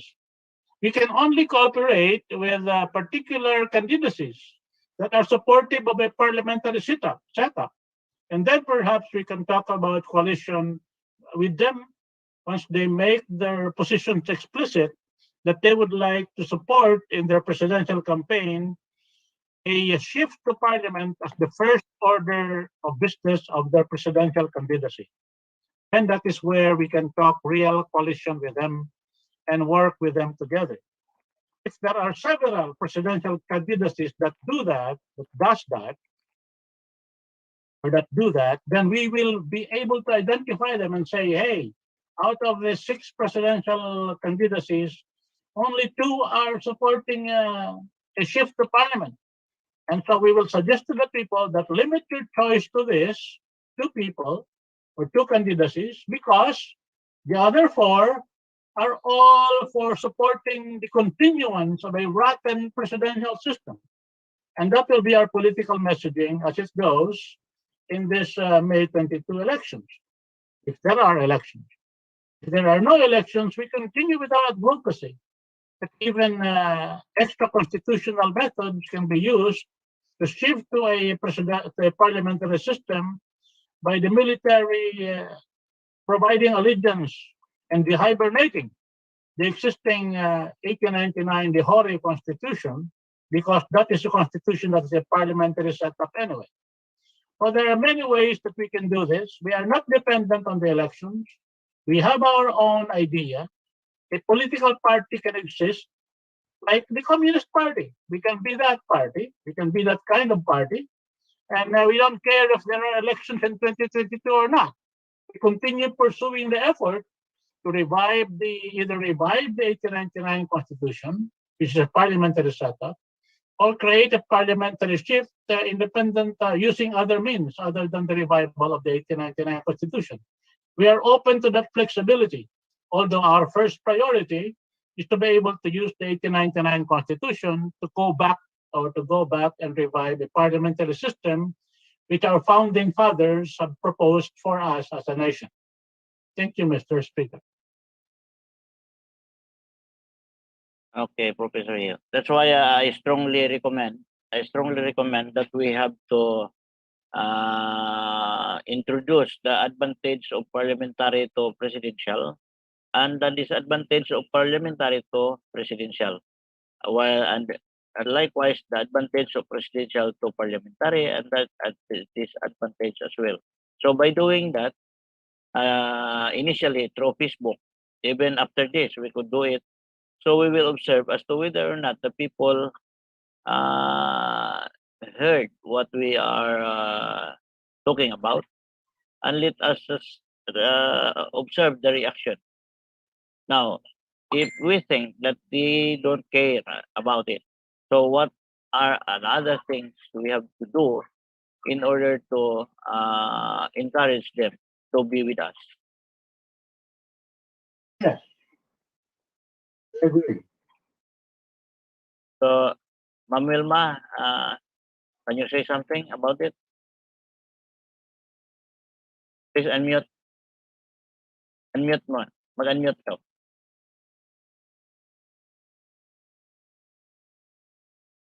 Naka-mute ka.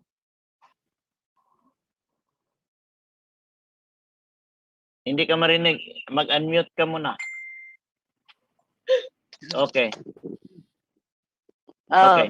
Good morning. Okay. Okay na po? Okay na. Good morning. Good morning to everybody, especially to Queen Salvacion Legaspi. Ay,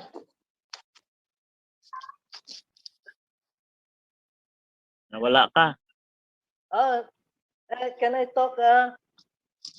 Hello? Yes. Can I talk? Marinig ka na. Sige, tuloy. Narinig. Sige po. Yung how to approach the barangay to introduce parliamentary form of government. The method I use with the armed forces of the Philippines to approach the cabinet members, generals, I could beg your be pardon? adapted Approach sa military? could be the method could be adapted here in the barangay level. Make a brochure addressed to the barangay captain. Let them recognize their situation today, especially helpless people now because of the pandemic. And then if they want a change from the presidential to parliamentary in order to resolve their problem, pwede. That is the parliamentary system of government. Kasi yung parliamentary system po ay pro-people. If you make a law, it is discussed in the ministry and then sent to the prime minister for approval. Ganun. Unlike, in comparison with the presidential form of government, a bill is discussed in the Congress and then Senate. It takes a long time because of the third readings, first, second, third readings, and then to the Senate, and then to the President for approval or veto. Kaya much easier ang parliamentary form of the government to help the people. No, but Ma'am Melma, ang question is how we could disseminate this information easily to the people. How? You mentioned earlier that we have to approach the soldier or the military and the barangay officials. But you have to remember that as far as the barangay official is concerned, 100% I understood that they are not agreeable to that because if we agree, mawala ang kanilang kurakot.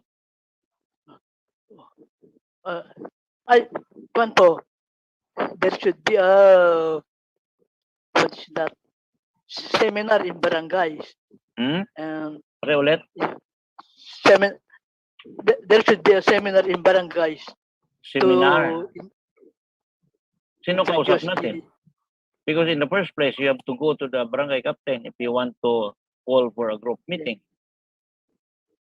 Yes, Kaya nabanggit natin na I agree na 5 by 5, 5 lang ang hanapin mo, ang 5 maghanap naman ng 5. So by doing that, that is silent protest. We will address the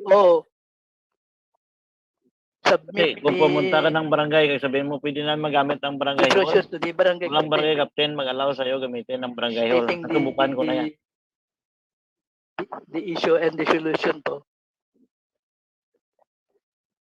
Hello. Pero doon Nawala ulit. sa 5 by 5 na issue na yon, then if we have to provide information what are the advantage of parliamentary to presidential, madali maunawaan. Opo, ganun. Yan.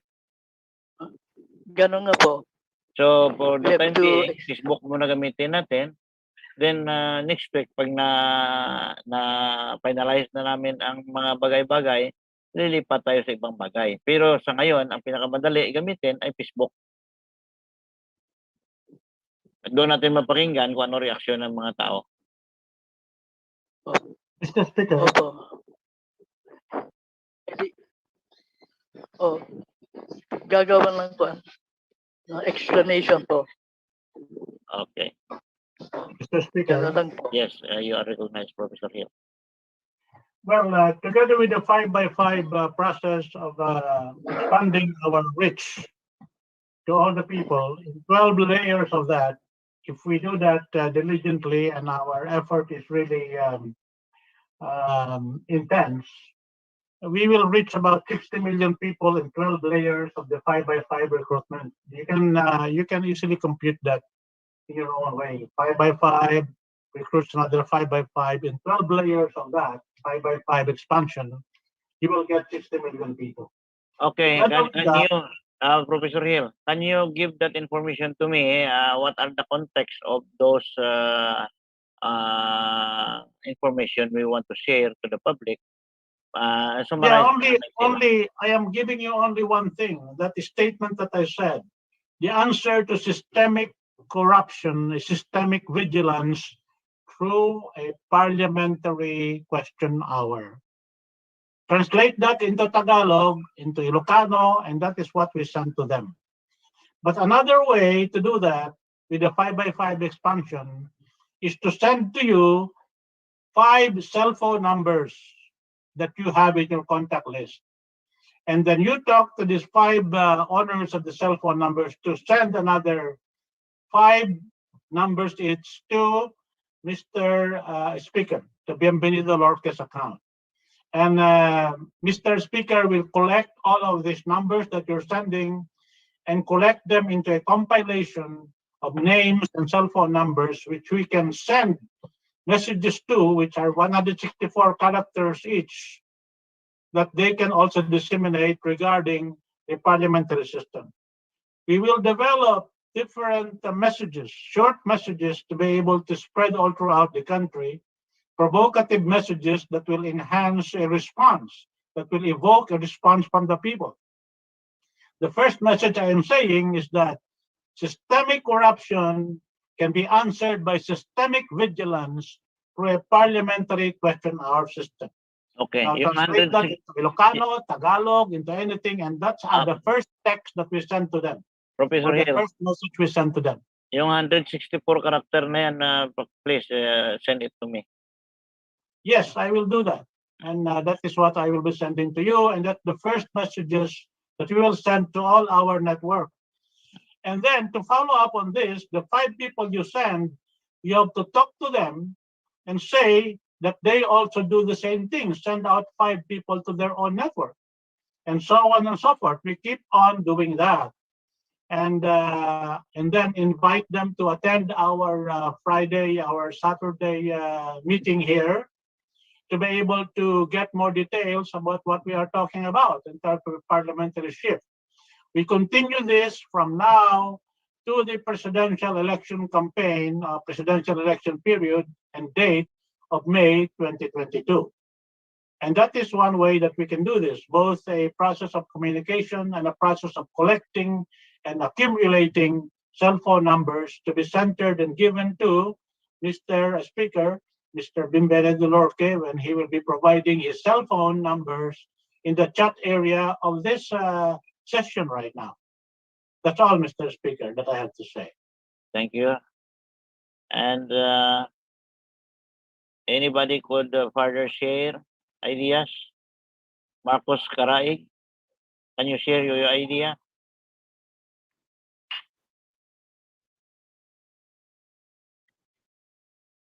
Mr. Caraig, are you still here? Kung Villarama, may tanong kanina si Professor Hill, baka nandyan ka na. Can you unmute, please?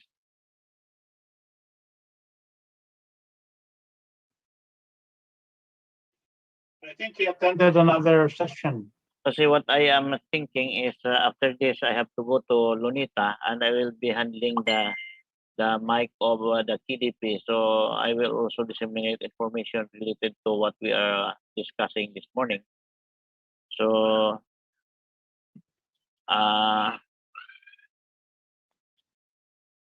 kung wala nang gaanong katanungan, maybe we could discuss further next Saturday. But because now we have assembly, peaceful assembly at Lunita. If you allow me, then I will have to go to Lunita earlier. And the same thing I have to disseminate because this will be live as well. Naka-live ito sa GMN network mamaya ang programa sa Lunita.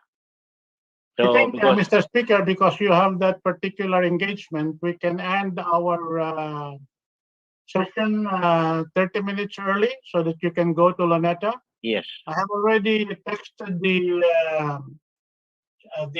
first set of SMS that we will send in the chat group, and people can download it. I'm saying the answer to systemic corruption is systemic vigilance through the question hour of a parliamentary setup. I think I made a mistake.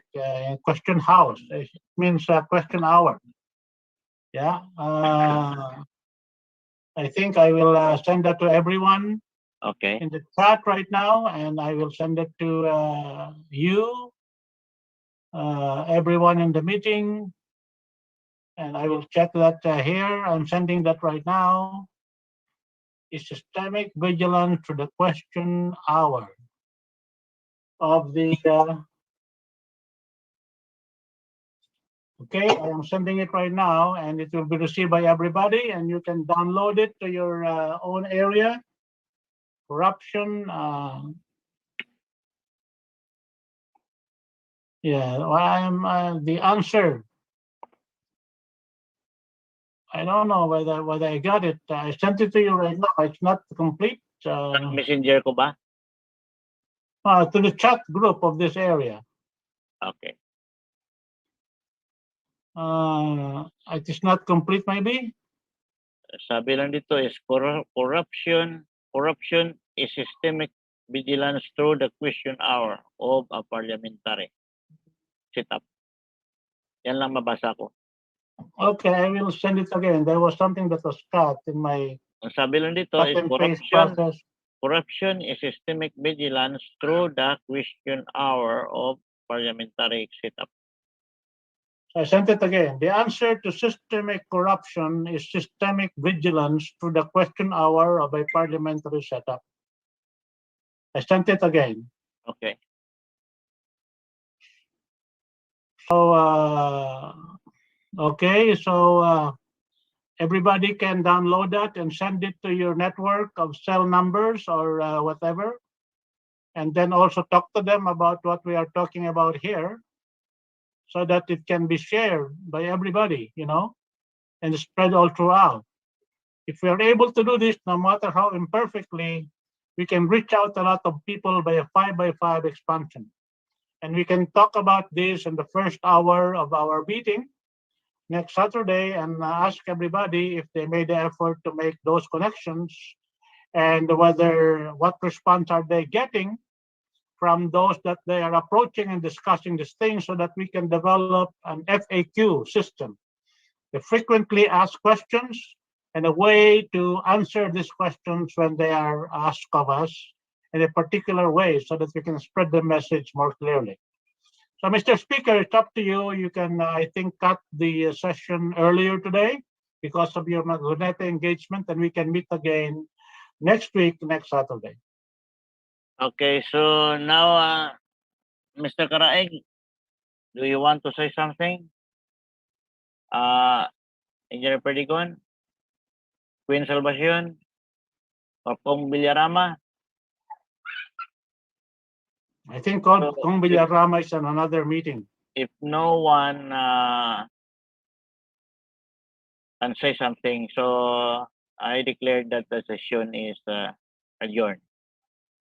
Okay, And, thank you very much, Mr. Speaker.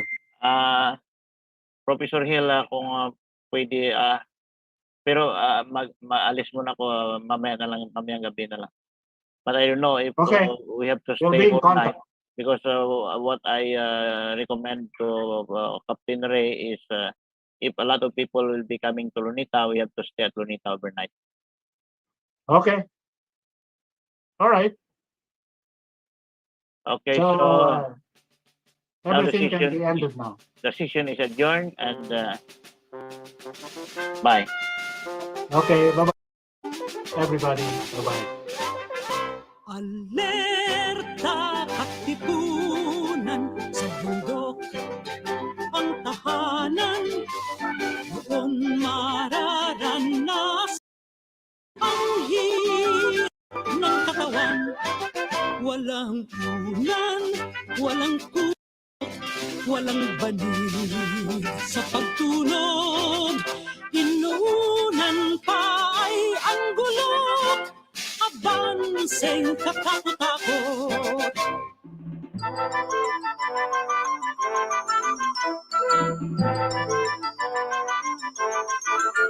Alerta katipunan, bitin ang kahirapan, pag-ibayuhin ang tapang, kahit mamatay sa laban. Layo natin itaguyod, baya'y tubusin at itampok.